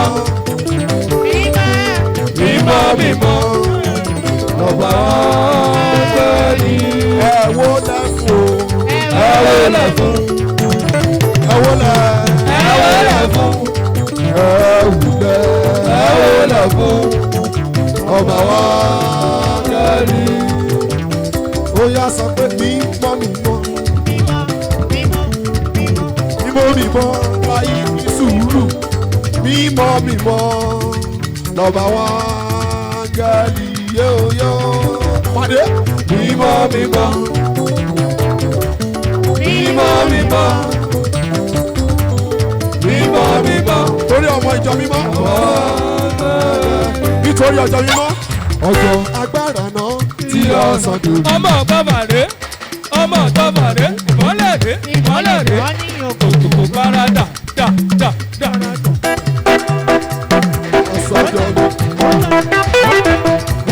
ọ̀sọ̀jọ́ bímọ kọ́lẹ́ ìràwọ̀ méje ló yọ ní òkè ọ̀run. Àwọn yẹ̀wò pẹ̀lú ní yòyò. Àwọn yẹ̀wò pẹ̀lú ní lùdí òde ọ̀bẹ.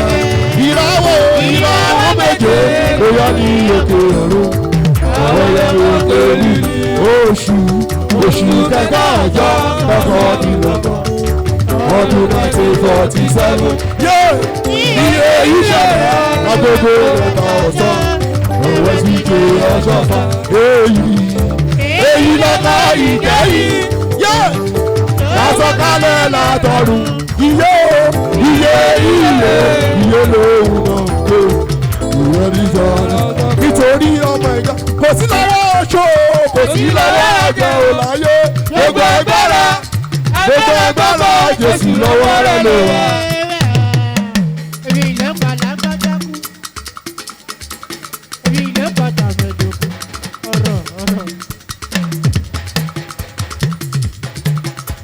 Chairperson máa dá kànjọ.